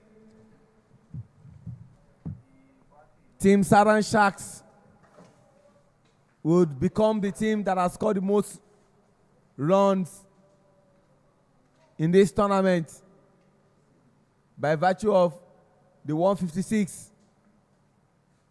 And that is the same figure posted by the Eastern Elephant in today's game, the early morning game, or you call it the morning fixture. Their other opponent, the Central Eagles, scored 157. Salim Salau scoring 83 of 61. And poor fielding there to take them to 160, and Peter, they scored the most runs. Yes, and on 2 separate occasions now, the Western Dolphins has headed the Southern Sharks. The first was giving essentially that 50 runs at the boundary ropes because that ball one bounce and Vincent could have dealt with it better. It just wasn't compact, and now the Southern Sharks post the best team score so far. A catch opportunity, no, it's not. One bounce to Vincent as they will settle for one. Kenneth already on 33 runs. A good comeback performance from yesterday for Kenneth and the Southern Sharks. 160. There's a lot of runs on the board. Still 5 wickets at hand. I do not expect to see any display of defensive now, as they will try and put more runs on the board, as many as possible, to increase their net run rate.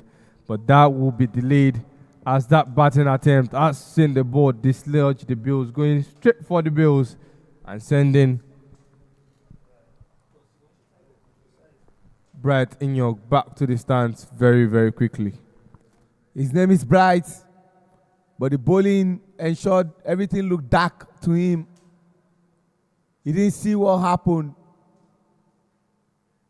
but he had other ideas.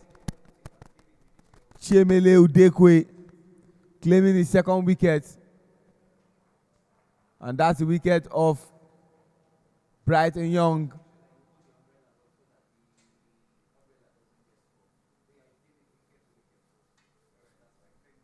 .161 for 6-wicket loss. 18.4 overs gone.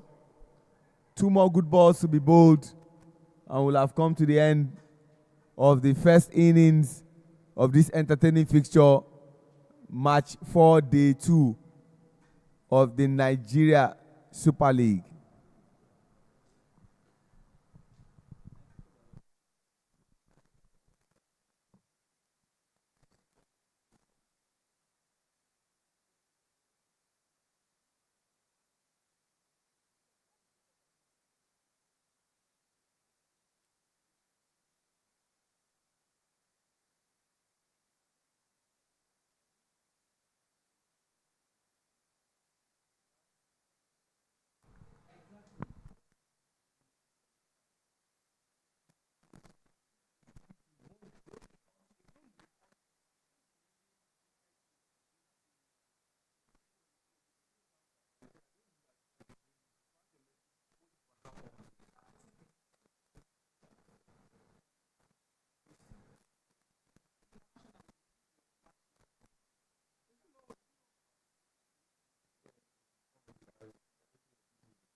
One more over to go, and the first innings of this game will have come to an end. Big shout out to my 2 umpires, on-field umpires, umpire Ramon Adilakun and umpire Wale Adekoya. Not also forgetting the 3rd umpire for this game, umpire Temitope Nigo Ijaba, who bowled the last over. That is the big question that is waiting for an answer. Egemasi needs to justify why Captain Isaac Okpe brought him in.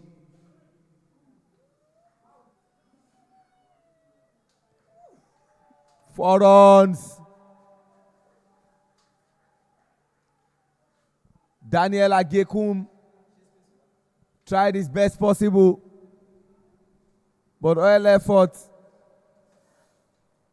ended in vain. Kenneth Boniface continues to show his face with the bat. 165. Who has the last laugh? Will he be? They want to go for 2, and that my world. Why did Vincent hesitate? The opportunity presented itself. Vincent was hesitant.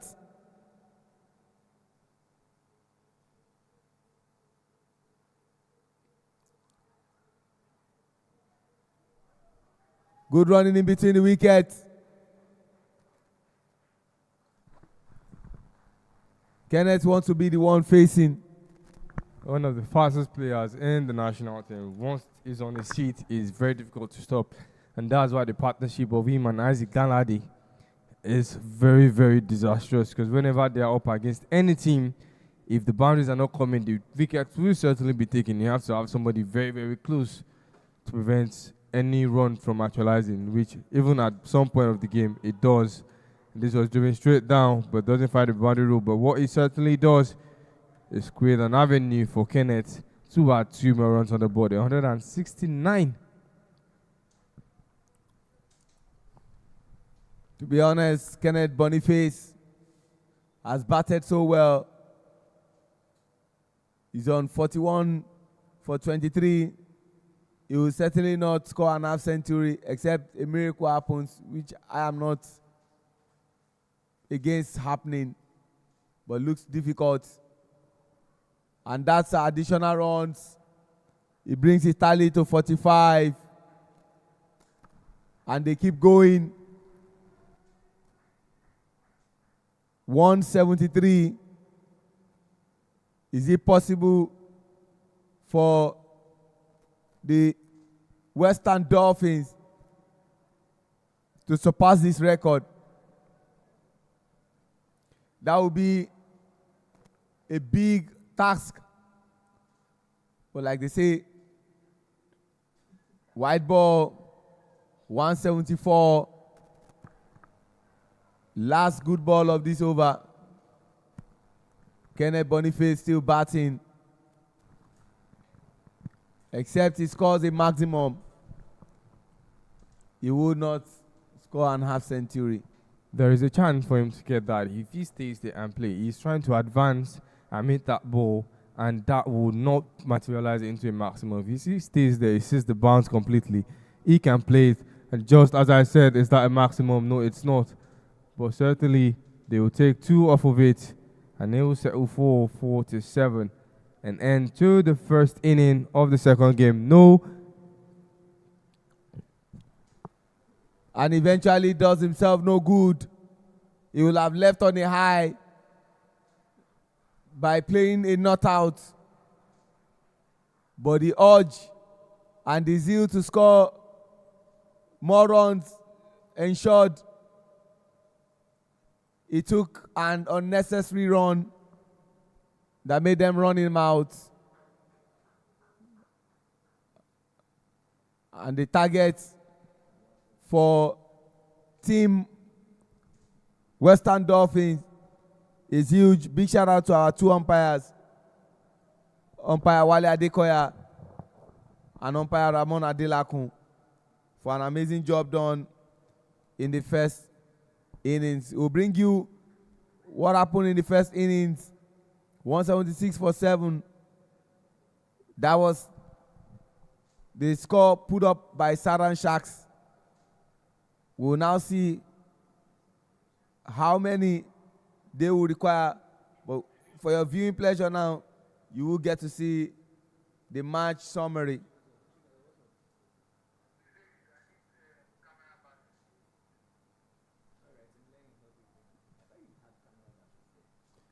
See that match summary. Folajimi Owolabi, 7 runs. Isesele Odion, 54 runs. Miracle Aigbe, 28 runs. Danladi Isaac, 15 runs. Kenneth Boniface, 47 runs. Isaac Okpe, 7 runs. The captain, Bright Young, 1 run. Egemasi Peculiar Chimbunchi didn't score any run at all. That's how things panned out. And there were 17 extras in that first innings. 177 is the target for Team Western Dolphins. And so they require 8.85 per over if they hope to win this game. We'll be back for the second innings.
177 is what is needed, as 176 is what was put on the board by the Southern Sharks. And the team sent into field first have been sent into chase. And that is the Western Dolphins going with the same pattern as yesterday. David will start on strike as Ajakun Daniel will begin at the off strikers end.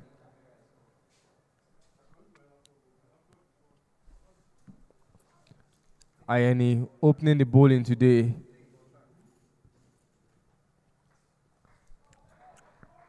And off to a good start.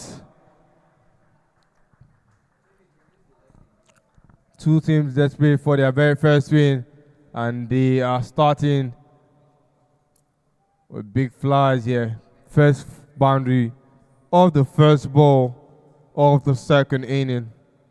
And it's David Abibodi still on strike, and Precious Ayeni with a lot more work to do.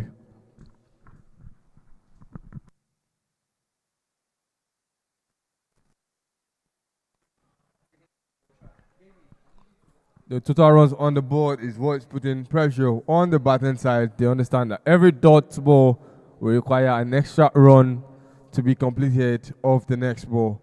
And as such, David has gone out to 2 explosive starts.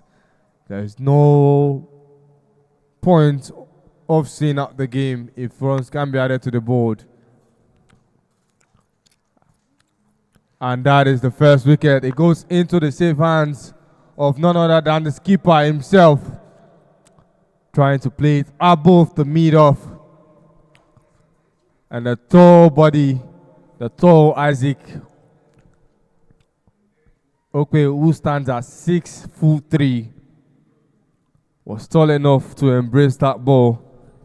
And now the Wolves of the Western Dolphins is going up. A boundary of the first, a dot of the second, and here is that wicket. That was a precious wicket for the man, Precious Ayeni. David Abibode, a batter who is very, very good on his day, loses his wicket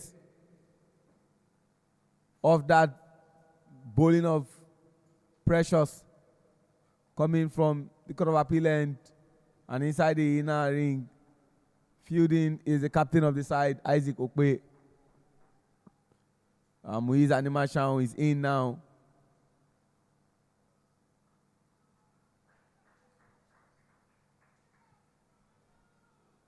And just one run.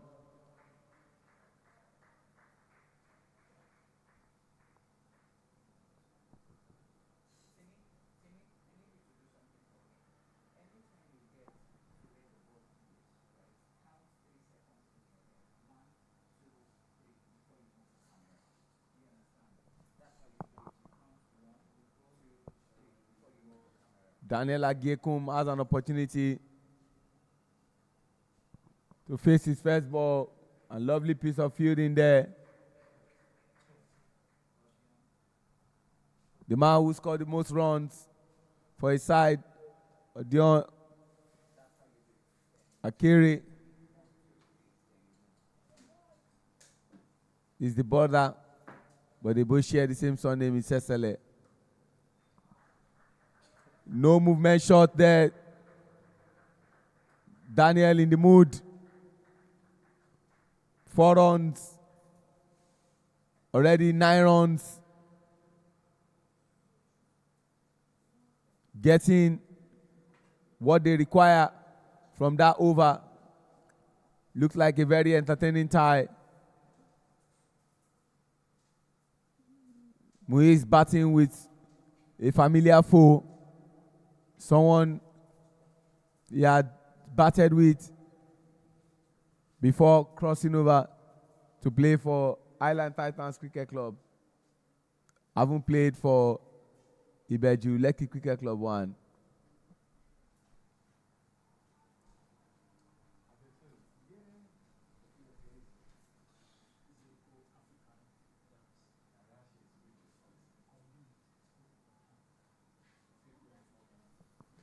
the youngster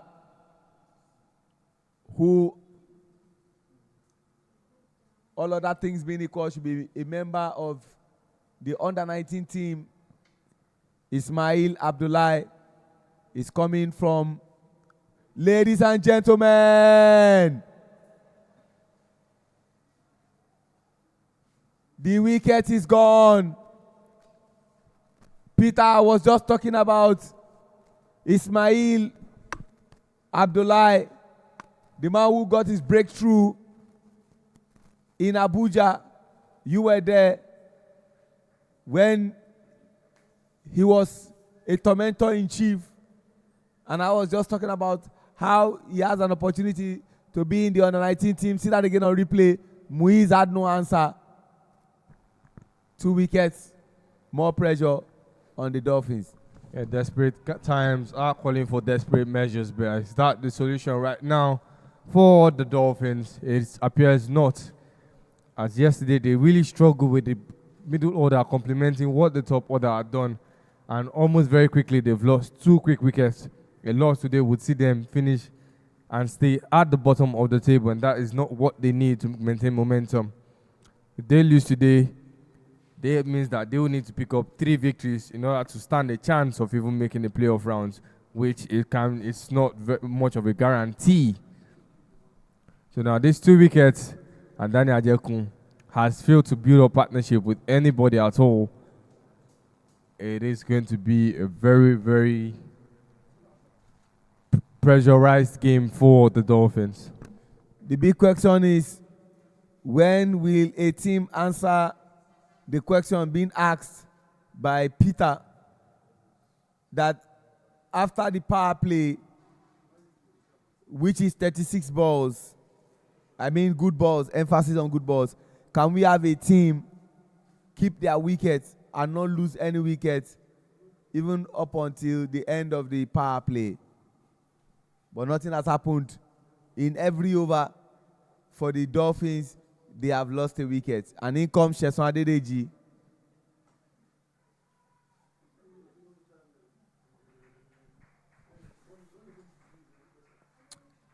And Peter was talking about the implication of a loss for the Western Dolphins. If it happens, they will be bottom. And literally speaking, Dolphins like to stay above the water. But these Dolphins wants to go beneath the water. Ismail Abdullahi, 1 run he has given and has 1 wicket to his credit.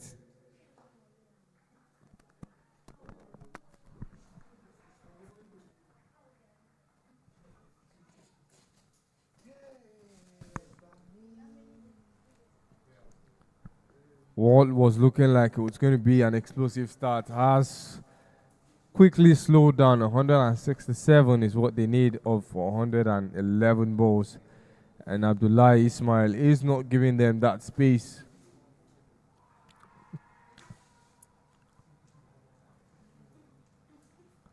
The appeal that they didn't yield to a wicket.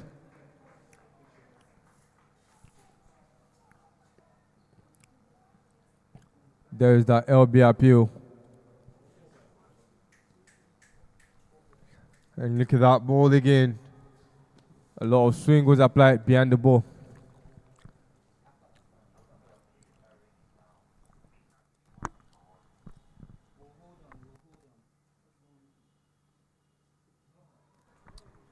Another LBRP, but this one was certainly pitching and swinging outside of leg, well seen. And this was the previous LB appeal. Much slower motion. Umpire decided it was certainly missing the stumps, and you have to respect that decision.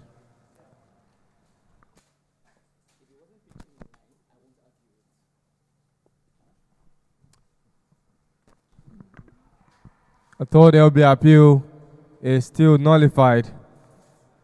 3 LB appeals in a row, none granted for Ismail Abdullahi. And that brings an end to the second over. 11 they've registered on the board, and 2 wickets quickly dropped. Sheson Adedeji has faced 3 balls and scored 1 run. Daniel Agiekum is on 100% strike rate, 4 balls, 4 runs. And we have 7 umpires officiating at this tournament, 3 from outside Lagos and 4 from Lagos. Umpire Habib Dairu Amoto NSC, umpire Kendi Olambiwonu, umpire Taiwo Oladujoye, and from Lagos, umpire Skomi Odedele, umpire Temitope Oniko Ijaba, umpire Ramon Adelakun, and of course, umpire Wale Adekoya. Big shout out to all the umpires for an amazing job. We're back again with the game, and that is supposed to go for 4, but no, he didn't. And Isaac Danladi cutting that off. Ayeni Precious back again from the Court of Appeal end into his 2nd over. Already has a wicket to his name.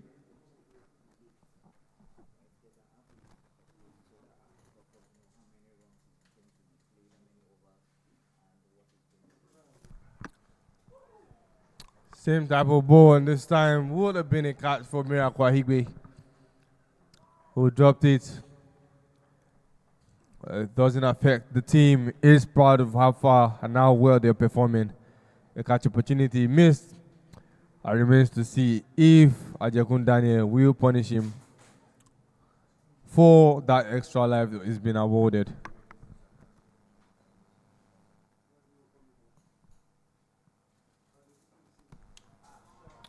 This time he plays it in the air, and it ends up in the hands of the fielder running from long off mid on. It is Boniface Kenneth. Maybe I should just say this. The Dolphins are batting like a team that is disinterested. Or is it a case of the humongous and huge total put up by their opponent, that is the scary part, which is 176. But again, according to International Cricket Council, I've said this over and over again, and it's sounding like a broken record. They will tell you the first 6 overs, which we know as the power play, they'll tell you to launch, L-A-U-N-C-H. Then the 7th to the 14th over, they will tell you to consolidate. And from the 15th to the 17th over, they will tell you press the accelerator. And of course, the 18th to the 20th over, for those of you who play Mortal Kombat those days, finish him.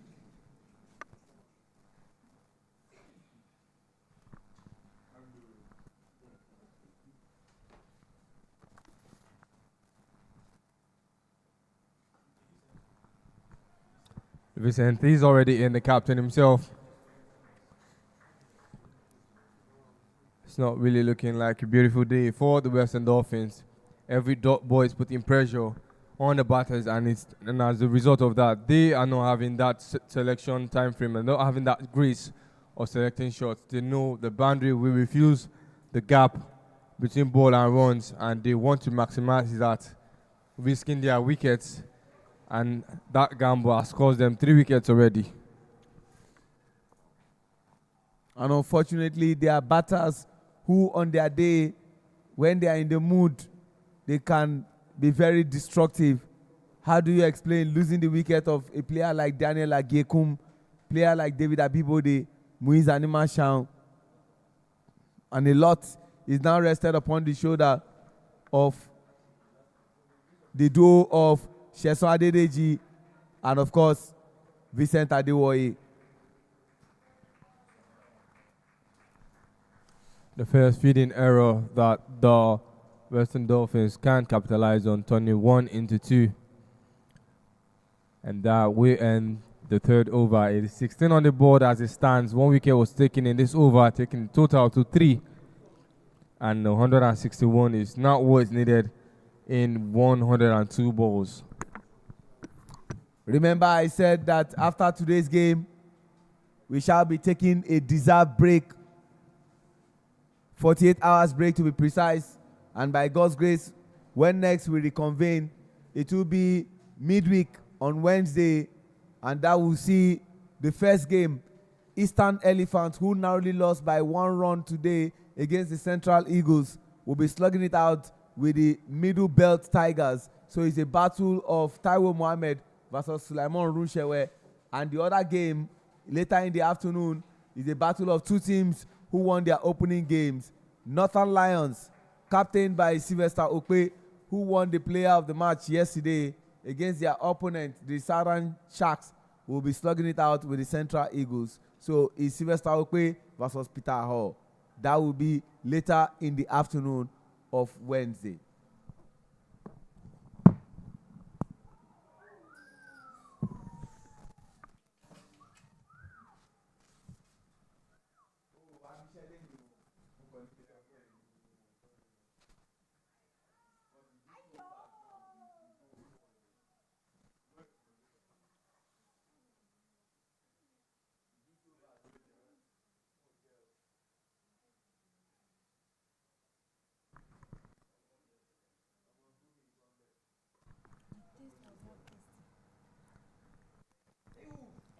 That will have been a run-out chance. I thought Vincent slowed down when approaching the popping crease.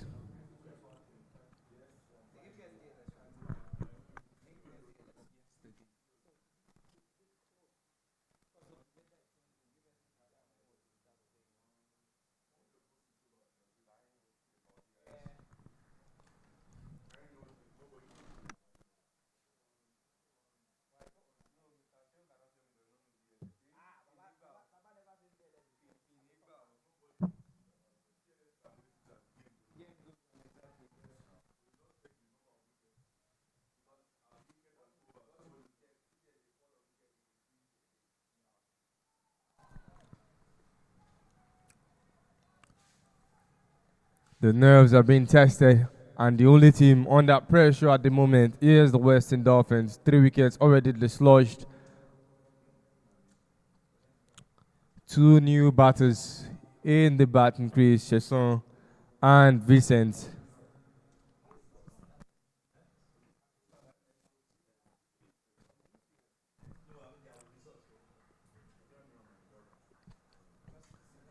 One run to end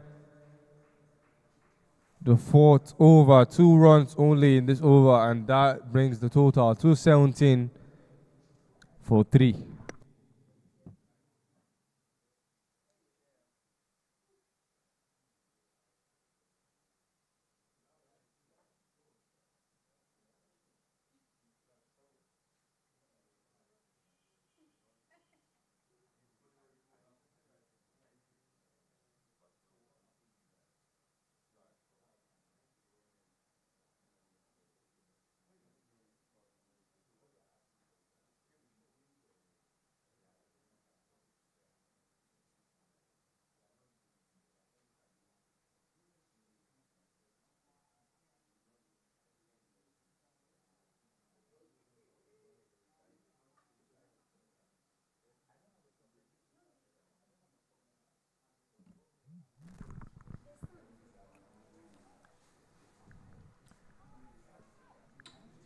The way the game is played, the Dolphins have given confidence to the Southern Sharks to employ a spinner, and that was the opening they needed.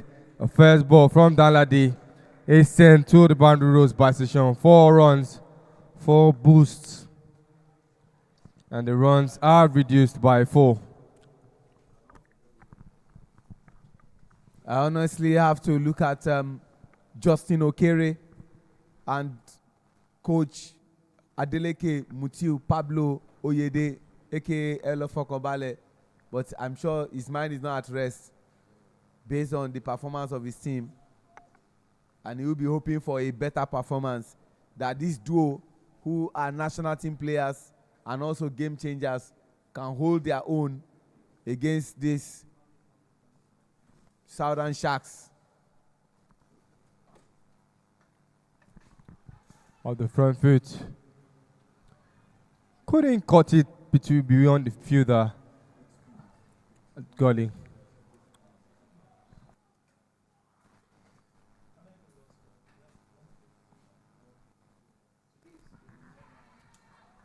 This time the ball moved much slower and they score a run and attempt to get a run out since that ball collide with the legs of Vincent Adewoye. Is he okay?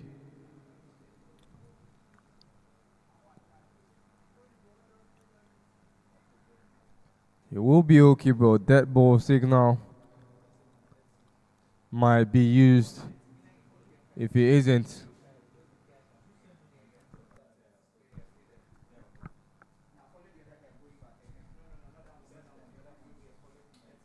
and what they are having now is a tete-a-tete raised to power 2.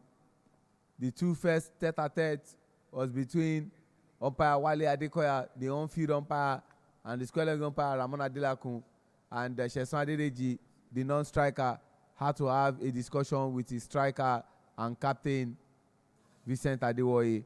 Danladi Isaac coming from the Court of Appeal end into his first over.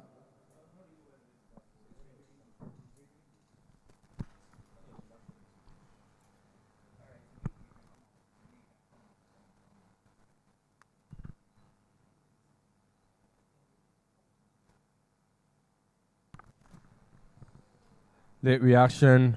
That ball came with faster acceleration of Danladi Isaac's arm. Didn't expect that much pace behind it. Late reaction saves Vincent Adewoye's wicket. That would have been the 4th wicket to be dislodged.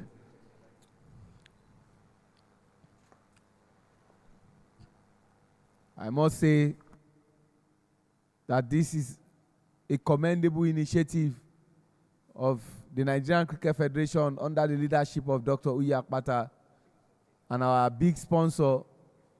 Big shout out to God Almighty, the greatest sponsor all the time, who gives us a perfect weather for the game of cricket to be played.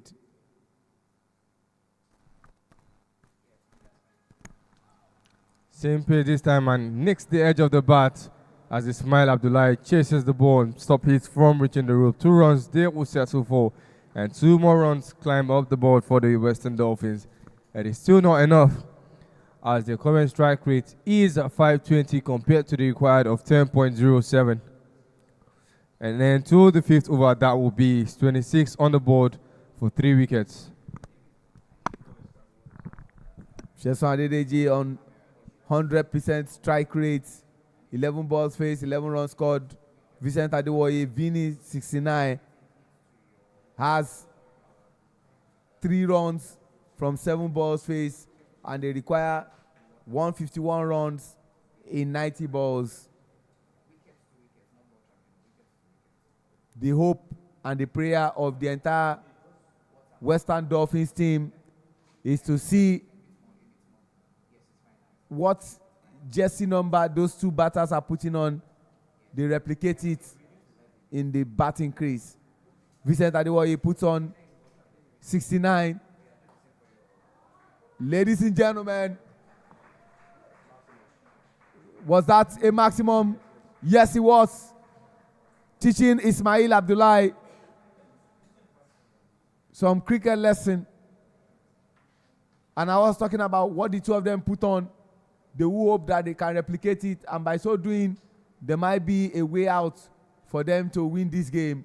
Sheson Adedeji puts on -1 from a century, which is 99, and Vincent Adewoye puts on 69.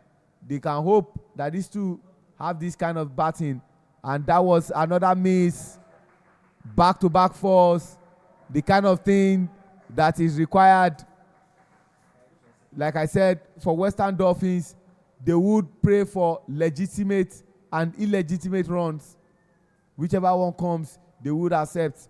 But more importantly, the bigger goal is the victory.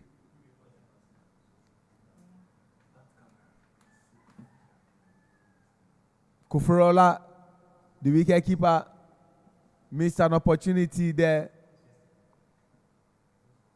And Ismail has to think about what he's bowling currently.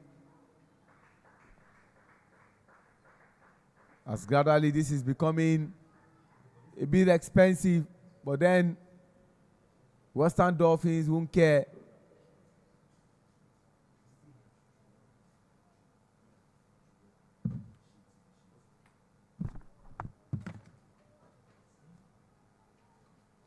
Ismail Abdullahi.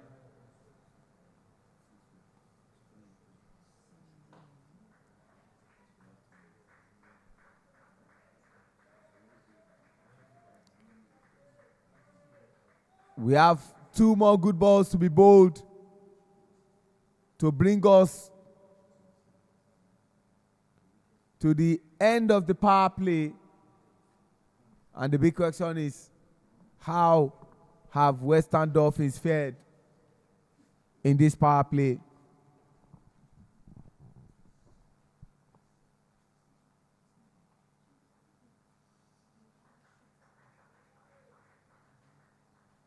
Just 1 run, certainly not what they need. But that's what they get. We are just hoping that heavens will not open up as we want to see how this game will pan out. But then, what a perfect time to bring back the former captain of the national team of Nigeria, but on the board of the Cricket Federation, he represents the interest of the players. Endurance of M knows all you need to know about the Duckworth Lewis method, and he will be sharing us a bit of experience of this thing. Over to you, Endurance of M. Good evening, Ajidagba. It's been an interesting sight to see how things have panned out this afternoon. It's been an interesting show, and clearly the domination, as expected, player down, a bit of checks by the umpire. Currently, 6 overs bowled, 39 for the loss of 3 wickets. Standard of play as it consumes. The score DL should be on 59. At the moment, Southern Sharks versus Western Dolphins. It is 138 required from 84 balls. The clouds are grumbling. The clouds open up now. We have a game in our hands.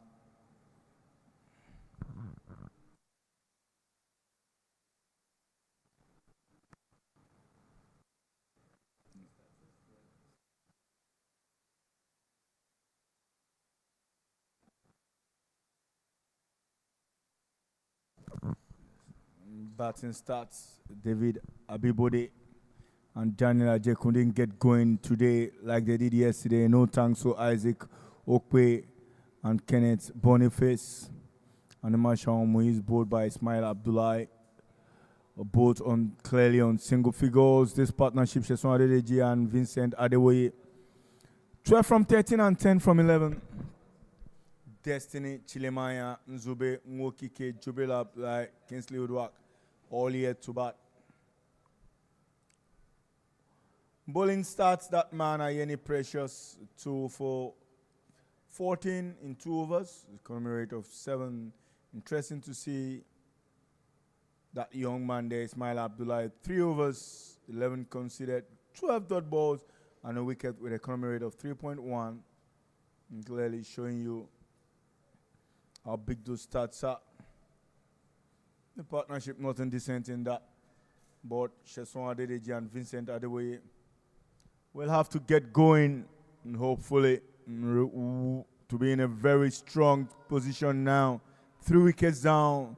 The DL scores say they're expected to be on 64 runs. But presently, they are on 35 runs. They're behind on DL. We have a game in our hands should it rain. But so far, the clouds are grumbling.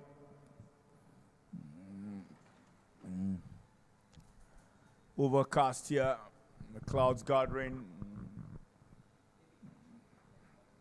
Let's hope it stays this way. Let's get as much overs as we can into this game. 39 for 3 from 6 overs.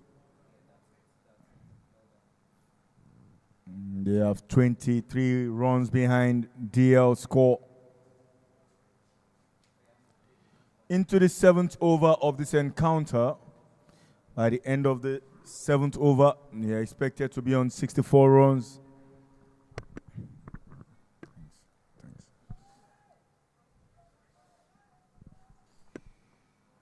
Southern Sharks, who are in a very, very comfortable position here. 176 runs. A brilliant shot with this goal. The way, yes, he gets hold of that. Vincent Adeoye clearly understands what is required. A maximum as needed. They know it. They know what to do. The pressure is on. And 64 he needs by the end of the 7th over to be in a good position. Will this over be one of those big overs you expect to see? Now hitting it. A 6. Over court of appeal, towards the court of appeal end. They know it. He knows how important this over is. He goes again. Did he get this one? Yes.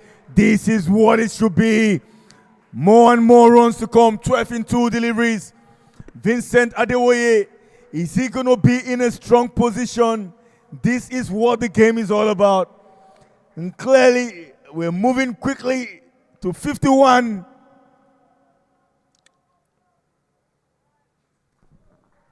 The passion here, what they require, should it rain, at this point is 64. They are on 51. 3 deliveries left to come. The pressure is on. And that man, Vincent Adeoye, has got the ability, the quality. Is 22 presently of 14 deliveries.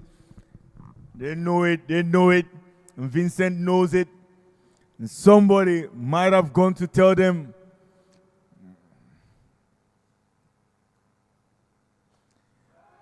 Brilliant shot. This time it will be a single player in the deep. Just ensuring it's a single. 52 now.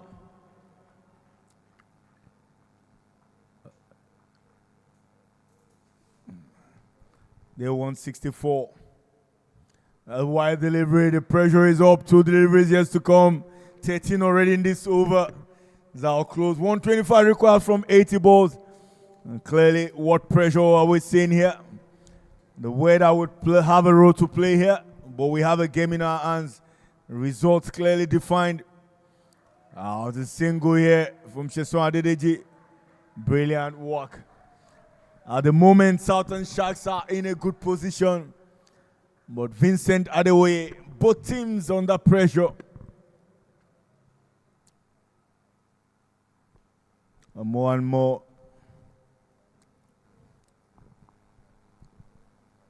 Pushing things in as they are. Western Dolphins versus Southern Sharks. Which of them swims better? And clearly, that man again, Vincent, on strike. Oh, didn't get that one off the wicket of the square.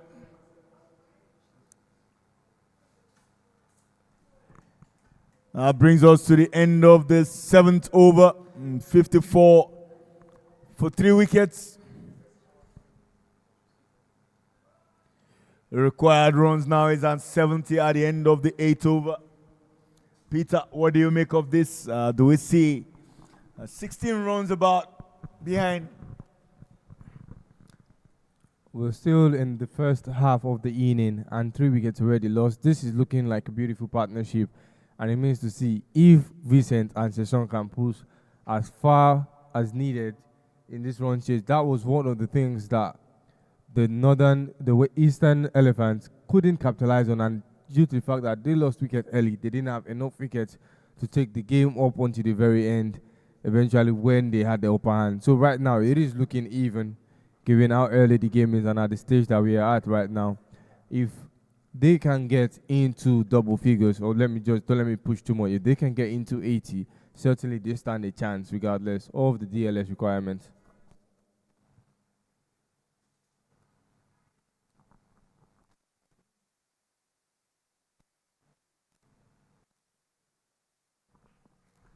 Straight to the feeder of covers this time. Aigbe Miracle, that man.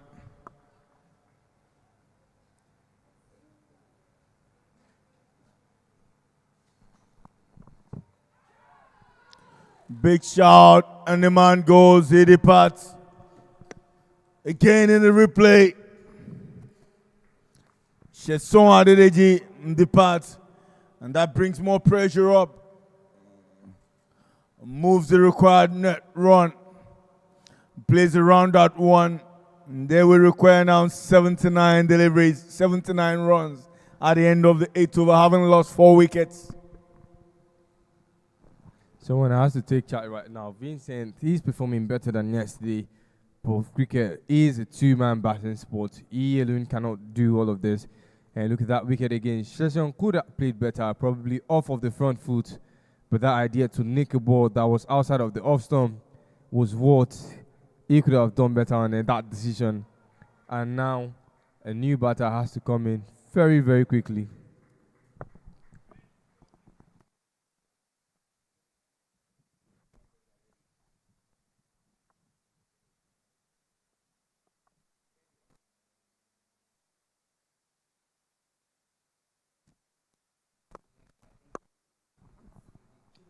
At the run rate that we're moving at, the weather might be more favorable.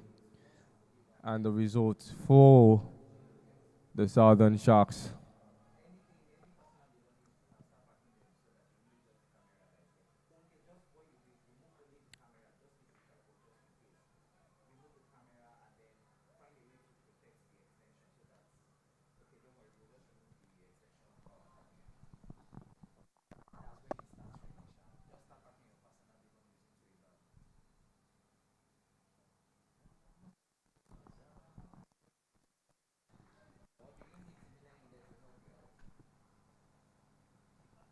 Explosive start has certainly slowed down. All Infinity Stones are on the gauntlet of the Southern Sharks. Nicks the back end of the bat, and it certainly does race to the boundary for 4. Regardless of the outcome, it is a boundary and a boost in the total runs for the Western Dolphins.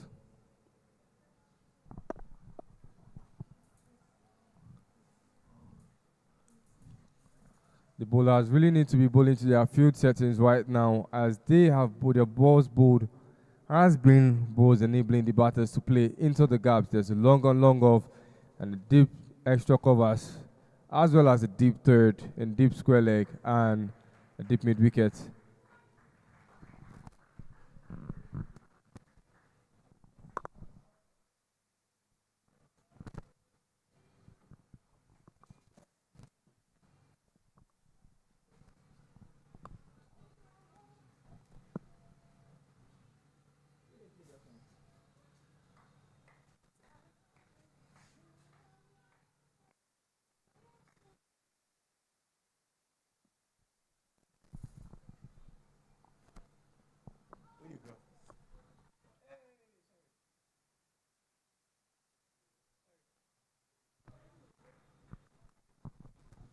That brings us to the end of the 8th over. It is 59 for the loss of 4 wickets.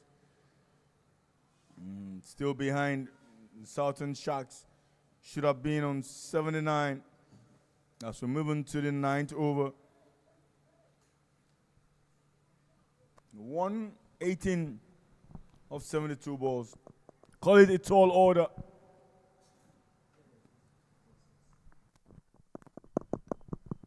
At the end of the 9th over, they should be on 54.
nicks off the edge of the bat, and Vincent Adewoye, who is currently on hot form, will come on strike for the Dolphins in that desperate time. They need to have the runs higher than they currently sit. 62 on the board, and they need way more.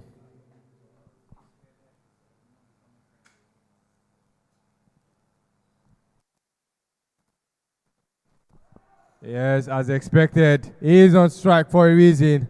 And off that first bounce, pulls it towards the deep long on, as all the fielders on the leg side have already been brought in. And that is the result. That short length and that reaction says it all.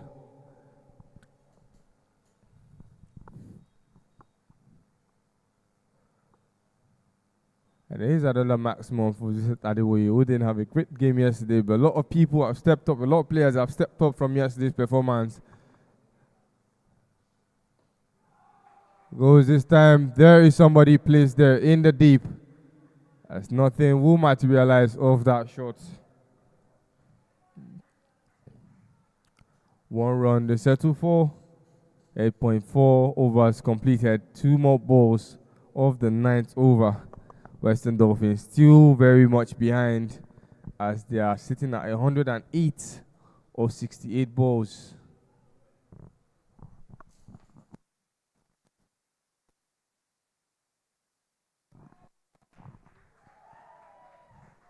Doing a good job. They run with it, call for a third. Yes, we sent Summons for it. And it is completed. 3 runs off 1 ball of the mistake of Abdullahi.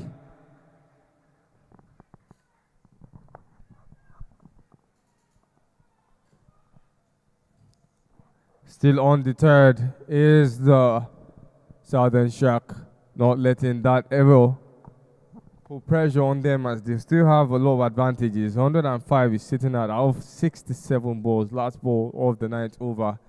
And we're almost into the midway point of this inning. Goes, does he finishes? Does he race to the boundary? Yes, it does. 11 runs is scored off the last 3 balls is faced off Isaac Okwe's over. The total now sits at 76 for 4 wickets lost after 9 overs completed. Just look at that shot again. It was there for the take, and he obliged Vincent Adewoye inside out that one. He gets that boundary. It's end of the 9th over. Score is 76 for 4. Expectedly, they are 8 runs behind the required runs. Should it rain at this point, it could have been 84 runs. As we go into the 10th over, the required score, DL, is 89. Having lost 4 wickets at the end of 10th over. And so Vincent and Monday Elijah have a lot to play for. He gets off strike straight away.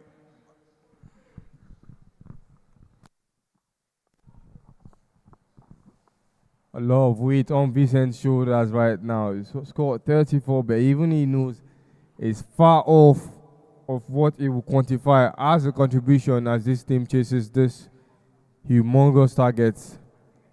A century of runs is what they need off 65 balls.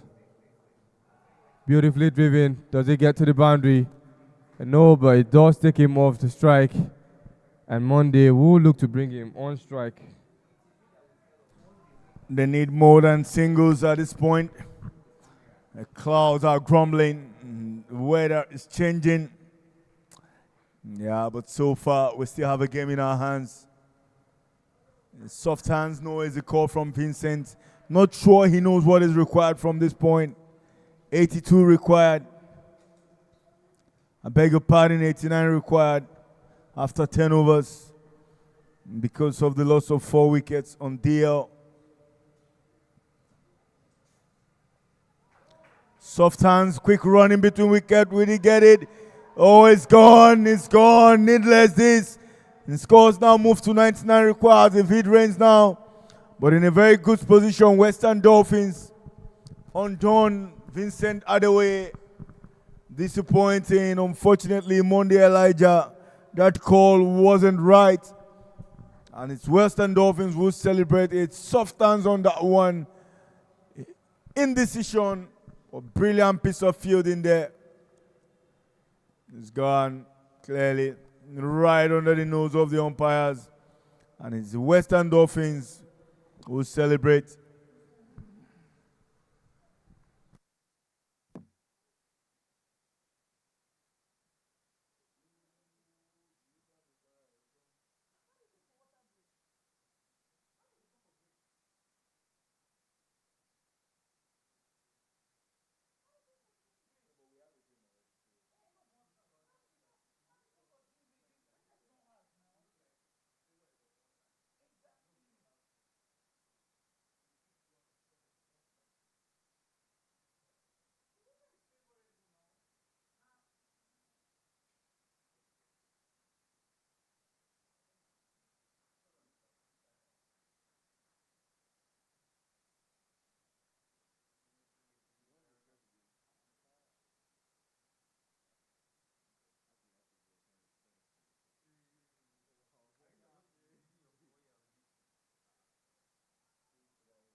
I'm not faking it. It's something I'm just used to.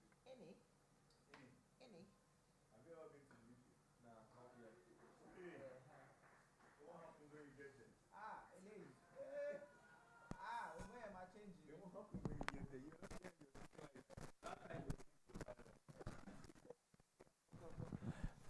Oh, back in action. One more required here. 5 wickets down, 99. Should it rain now is what Southern Sharks will need. I'm driving that one down the wicket for a single.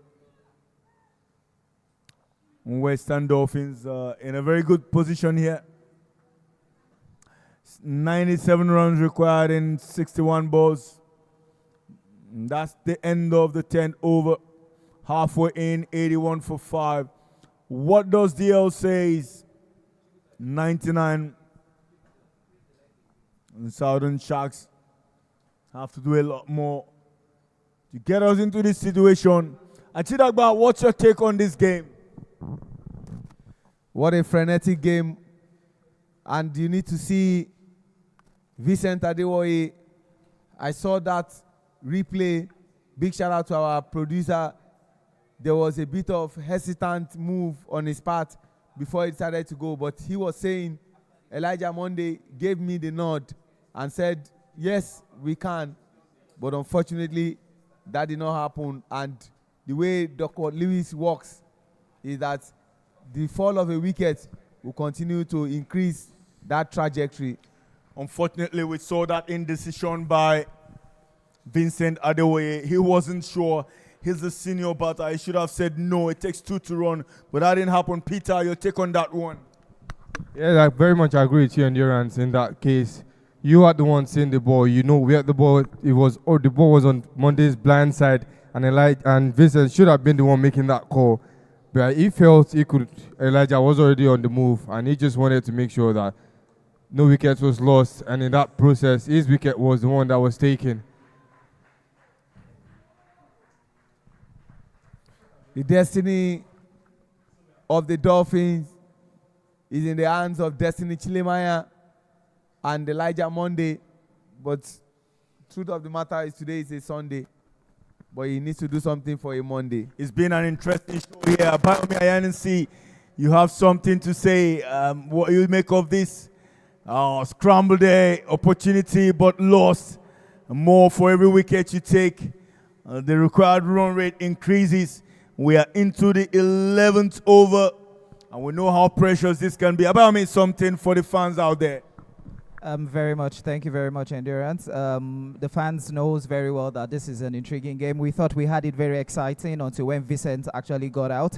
And he's a senior player. He knows what he needed to do, but not taking it away from them and not taking the game away from them as well. They need to capitalize on these short balls bowled by the captain. But don't forget, Isaac Okwe needs that first win in this tournament. Thank you, Abi. Interesting times here. We're into the 11th over. 5 wickets lost expected. It's 103 at the end of this over. But certainly the Southern Sharks are behind schedule here. You can say, when will the heavens open? But so far, it's been overcast. Noisy clouds. The swings and misses that one. They were snaking that single. More and more runs coming there. Jidagba, you missed out on the show yesterday. It was a brilliant day. I'm sure Peter will put you through what happened to Western Dolphins or Southern Sharks. This will have actually been a very beautiful scenery if you were here to witness just how much control that the Northern Lions had in the game, and the Western Dolphins looking like they were in control. In the second game against the Middlebelt Tiger, the momentum was shifted too very frequently between both sides until it got to a point where they lost the game, and now they are looking to be at the losing edge, losing another wicket, and it's the wicket of Monday Elijah. Well, miracles do happen. Yours truly do believe in miracles.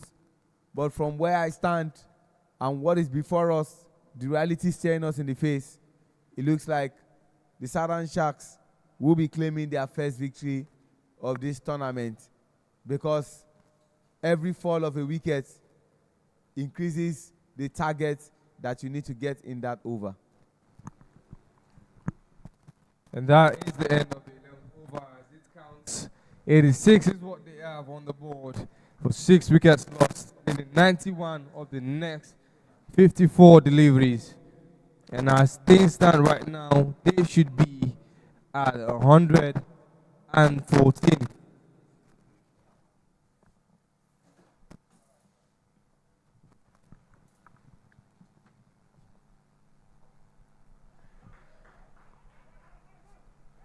Late reaction, but there is a call for 2, and it's completed. Miracle Higbe denied the wickets from the pavilion end that he's coming to bowl from. In comes a new batter, Chiemele Udekwe. The hope and aspiration of the team is rested upon the shoulders of 2 players who represent the same club, Federal Government College, Warrior students.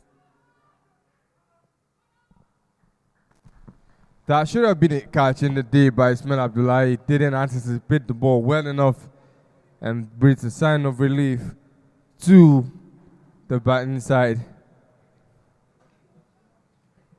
The field has already been expanded to the maximum.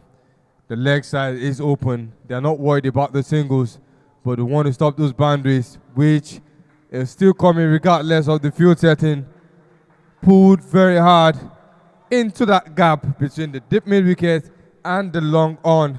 Azokwe Isaac and Sylvester Abdullah and Ismail Abdullahi could do very little with that big shot by Odekwe.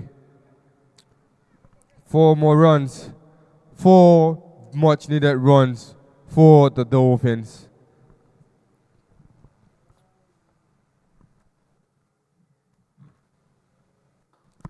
Another big attempt. Is it into the gap? The ball slowed down, getting into the ropes, and Daladi Isaac, the man at long on, is there wasting time. And they will settle for 2 more runs. Idekwe taking charge and continue from where Destiny started off. Miracle Igbe. That is a maximum, no doubt. You can hear the chant from the batting side tent. Every single run is needed and boundaries are very much appreciated. This is a maximum, the maximum run that you can technically get off a good delivery. And that's 6 runs reduced, 1 more ball. And it looks like His pace name might is be brought Miracle. back. But there was no miracle Ismail could do to stop that ball from going for a boundary. And they are already piling pressure on the opposing team. 17 runs from that over. Over number 12 and score is 103 for the loss of 6 wickets. Clearly, they are just 74 required from 48. At the end of the next over, they are expected to be on 121. Let's see what this duo will do. You can see the urgency from Destiny and Chiemele in the way they are batting. And who takes over the 13th over?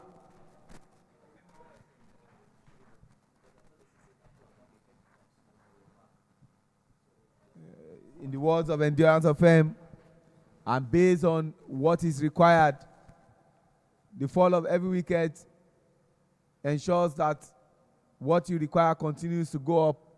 They are on 103, and after that over, they are expected to be on 121 by virtue of the number of wickets that they have lost.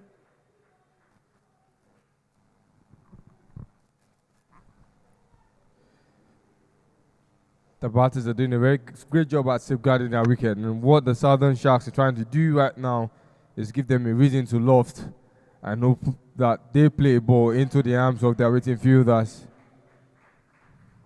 The desperation for runs sees every single run attempt impress the Dolphins bench. They know just how much a run matters. In this situation, they need more than just one. They need those boundaries and errors which the Southern Sharks are refusing to produce. Played into the open field as they will settle for 1 run. Udekwe and Destiny consistently making sure that the runs are taken. 3 runs off these 2 balls in this 13th over. And don't forget, we are still running with the Duckworth Lewis method. And just in case Evan opens up, what they would require is why we are constantly reminding you about the Duckworth Lewis method. We all know that the Western Dolphins have lost 6 wickets, and for every over, they are required to be at a particular level.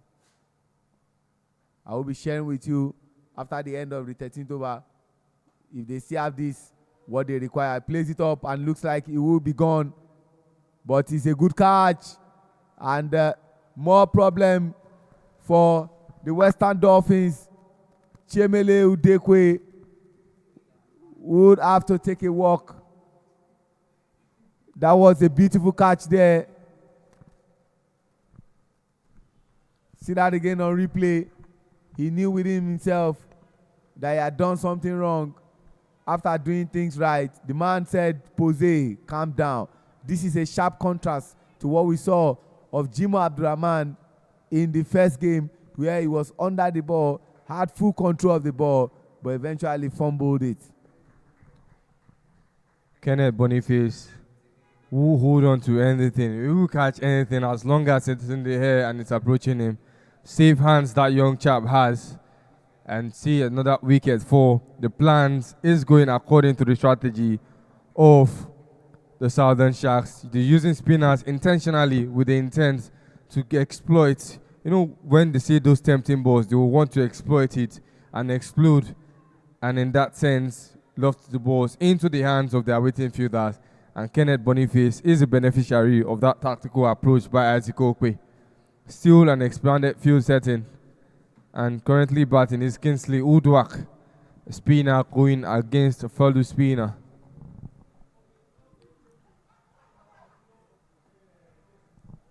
Delayed throw attempt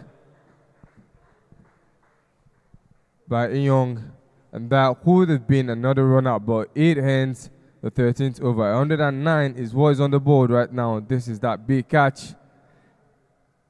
Put himself comfortably underneath it. Very, very soothing catch. And you can tell just how much the wicket means to the team. 13 overs completed, 109 for 7. That means what is needed sits at 68 for 42. Much achievable, but already into the tail end, and it remains to see if Destiny and Kingsley have what it takes to propel the Western Dolphins across the finish line. Thank you very much, Peter. They would have loved if Chiemele was there. He's an aggressive batter and just like to swing the bat, like we always say. They don't care about what the book says. They just want to swing the bat, score runs. The current run rate is at 8.38, and what is required is 9.71. At this stage, they'll be hoping that Evans don't open. Maybe they play out all the overs and then see how they can achieve this. Else, if Heaven opens up based on the Dr. Lewis method, after 13 overs, they were expected to be on 133 runs by virtue of the 7 wickets that they lost. And after the end of this 14th over, by virtue of them losing 7 wickets, they are expected to be on 136 runs. We wait to see how that pans out. Destiny Chilemaya, maximum. I was waiting to confirm that.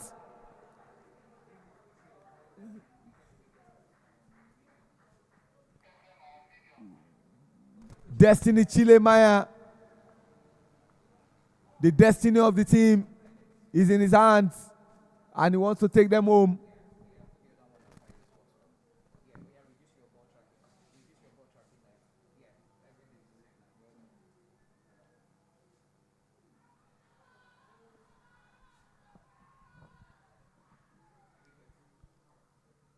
And ladies and gentlemen, it took a while, but after all said and done, and with so much appeal, but a more consistent appeal, Destiny Chilemaya will depart. And that's Abdullahi having the last laugh, picking it from the ground. Koforola Lukman, the wicket keeper. And Peter, we need to have this discussion. 14 overs we are currently in, and by virtue of 8 wicket loss, after the end of this over, they are expected to be on 150. That's the sad reality. As long as the rain doesn't come and DLS method is being forced to be applied, I think that the Western Dolphins do have a fighting chance. It is an out wicket, obviously, but Unzubi and Kingsley means to see what if they have what it takes to go big. That is one of the disadvantages of the tail end. They don't really have that technique in selecting shots, and they just know that they have a mission there, and that is to go and slug it out as long as they possibly can. And that looks to be a big task for Kingsley and Unzubi as it stands. Mokike and Udwak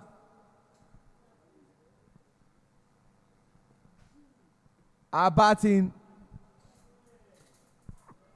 and from this position it looks like 0/2 for Dolphins who like to stay above the water but will be contented to stay in beneath the water. And the Sharks might just be getting their first victory after losing against the Lions.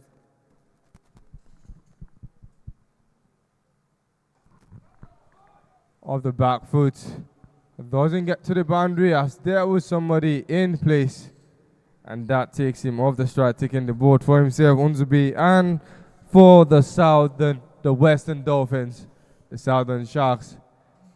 Really would want to finish this game as soon as possible. With 6 more overs of play, it is 117 currently for 8. You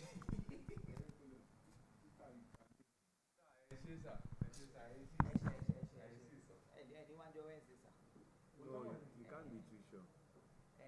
If I get the approval.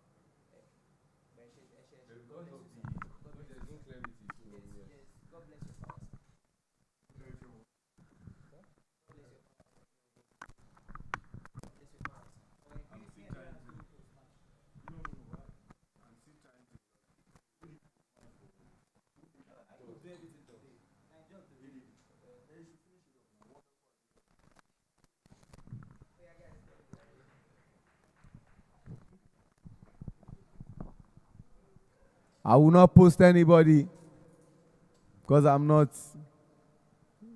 a postman who will do it the way it's supposed to be done.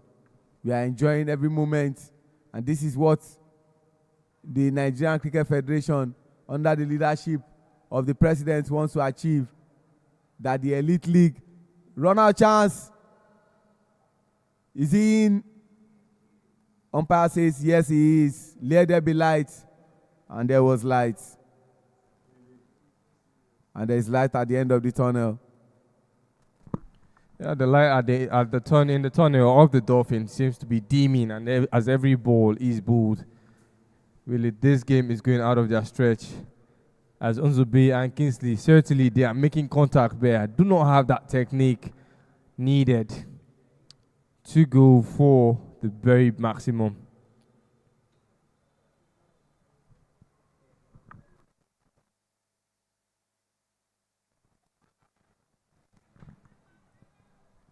Danladi, after a long time,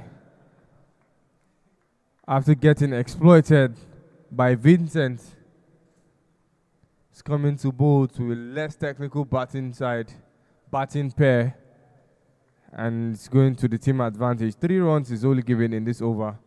4 balls bowled. Clearly tough conditions here. He goes for the sweep and misses out on that one. It's good to see how the Southern Sharks are running between the wickets to ensure they get in the overs as quick as possible.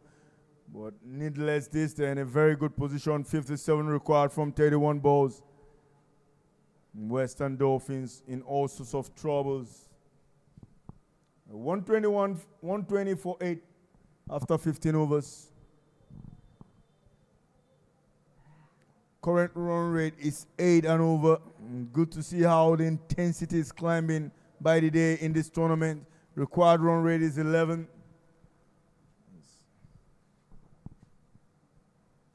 Goes big but misses out inside edge fielder, fumbles that one.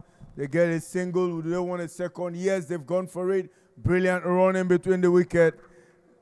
Nzube and Kingsley. Just adding as much as they can. Every single run counts at this point. You never know what the net run rate will become by the 15th game.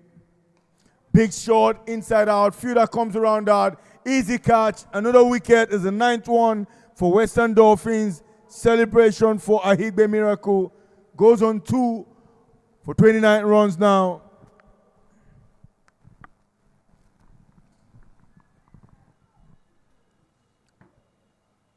Really put power over precision and into the arms of safe Kenneth Boniface, who has taken 3 catches so far in today's game.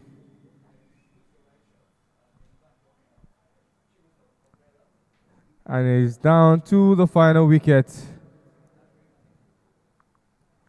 of the Dolphins. They really fought hard in spite of how the game has been going. They've made sure that they played with their hearts, but the quick fall of the top order has not really worked out in favor of the batting side currently. Kenneth Boniface with 3 catches in this match.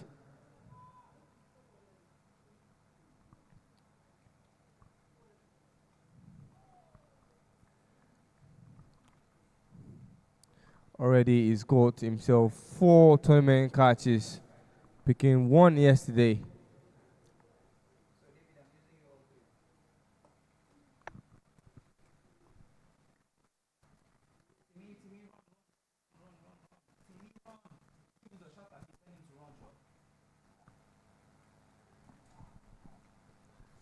Jubril Abdullahi.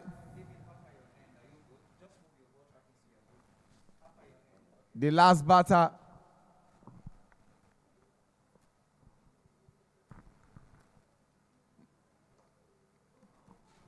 Putting his name. They want to do 2. And yes, he gets 2. They want to do 3. How did that happen?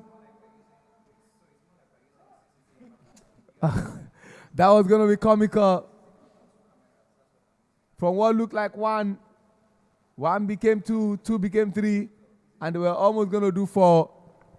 16 overs gone, 125 for 9. They need 52 runs in 24 balls.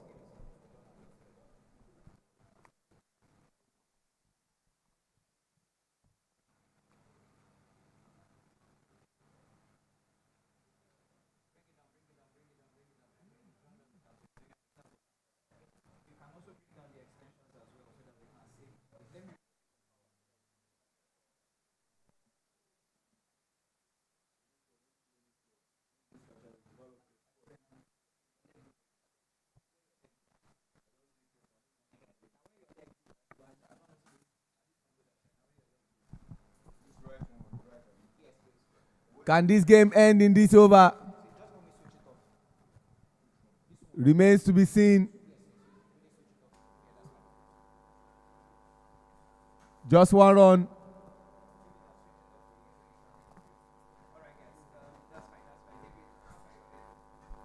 Akere Odion.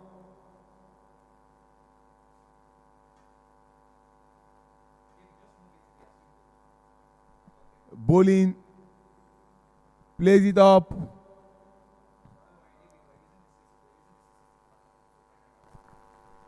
It's almost looking like game set and done. But they just want to give it a fighting chance. Up until the period.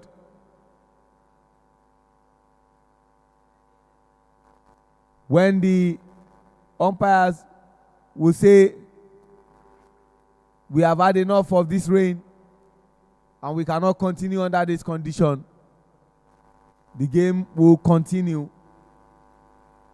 And we can safely say Southern Sharks will emerge as winners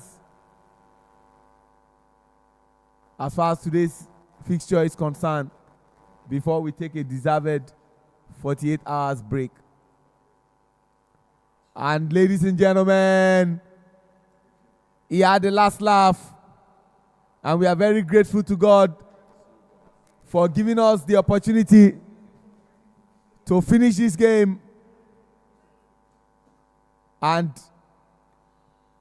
Southern Sharks win by 48 runs.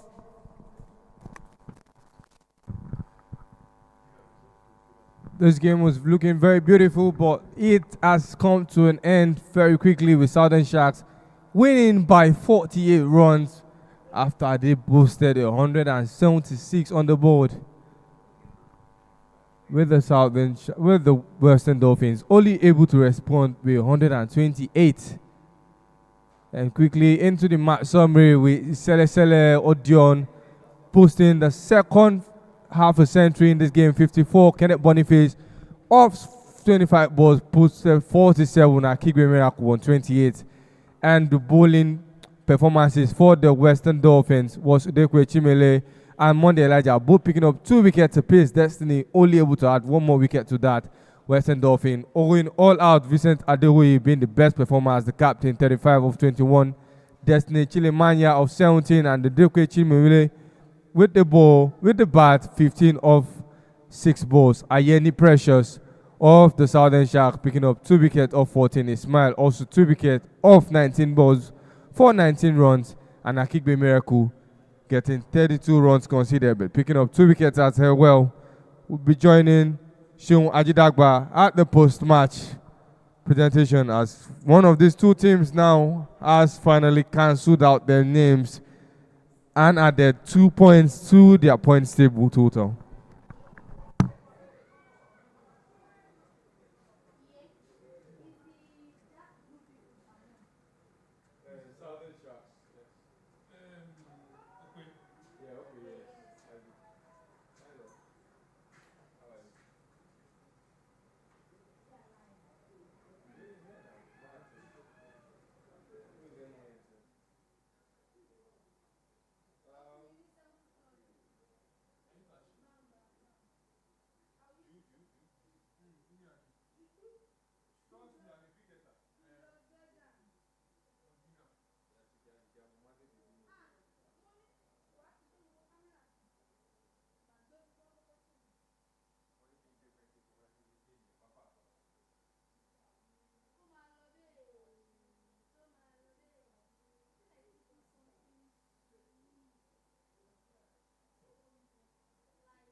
Wait, you like that shit? Anytime ND. No, I don't do that shit. I don't even think anytime ND. Parfait. This thing, what's it called? I prefer to do parfait than to eat regular food. I don't take ice cream. I don't think. Chocolates are the worst. Oh boy. Your life must be so boring. Very boring. People think my life is exciting, but nah, it's just I'm just not social, but I don't have a lifestyle outside of my personality. I live on a. You do not anything outside. What do you do? Yeah? What's up? What do you do? Give me card. One set. One set camera. Come on, baby. Now the day is over. 90s drawing. Yeah. Shadow of the evening. Yeah, I love that. Glory to the Father. Sing it. Glory to the Son. Why you not sing? I was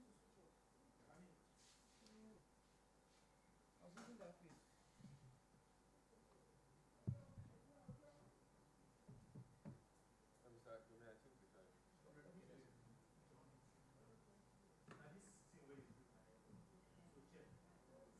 Shell, please talk. Shell, please talk. Shell, talk.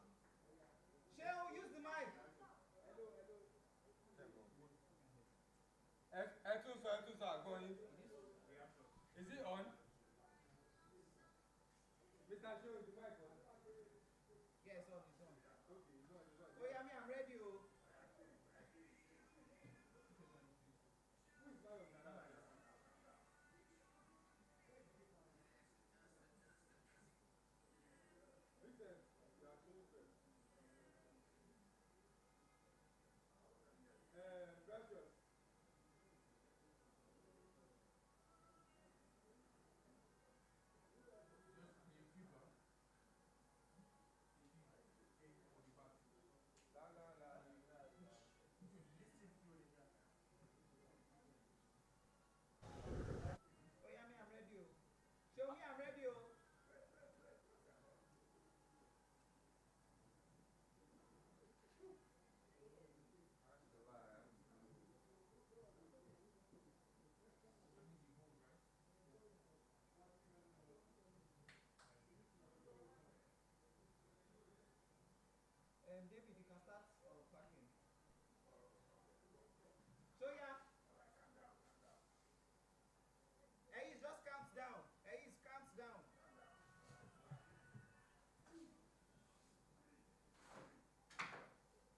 Good evening and welcome to the post-match presentation of Match 4, Day 2 of the Nigeria Super League.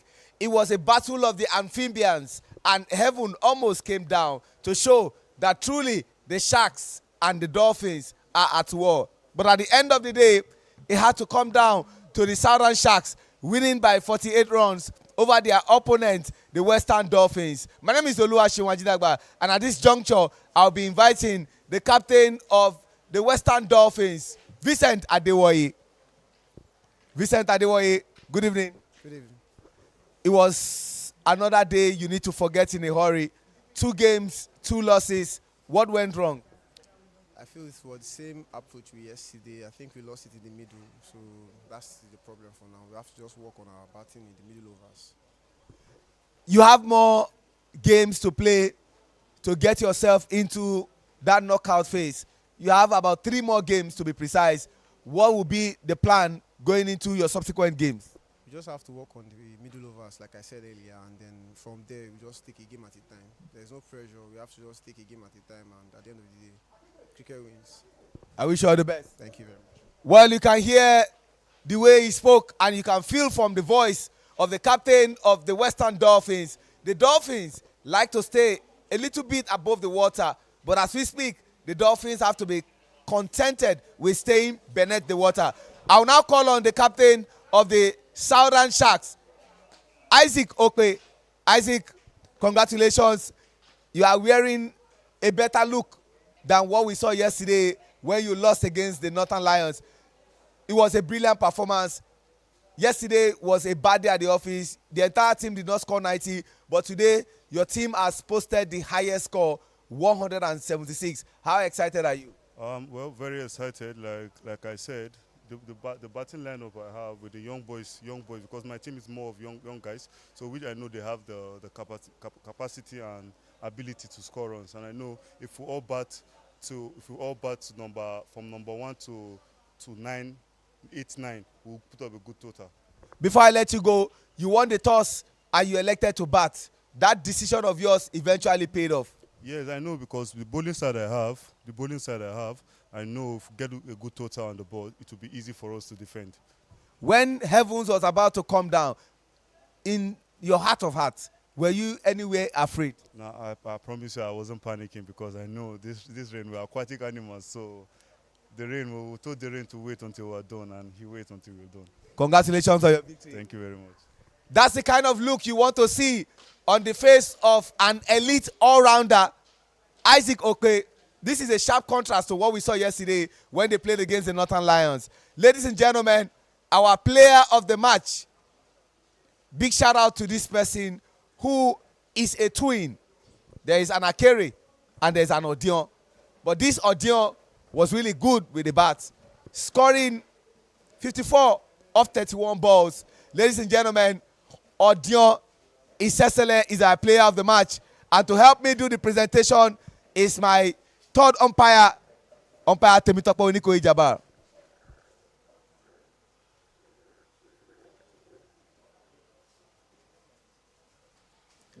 All right.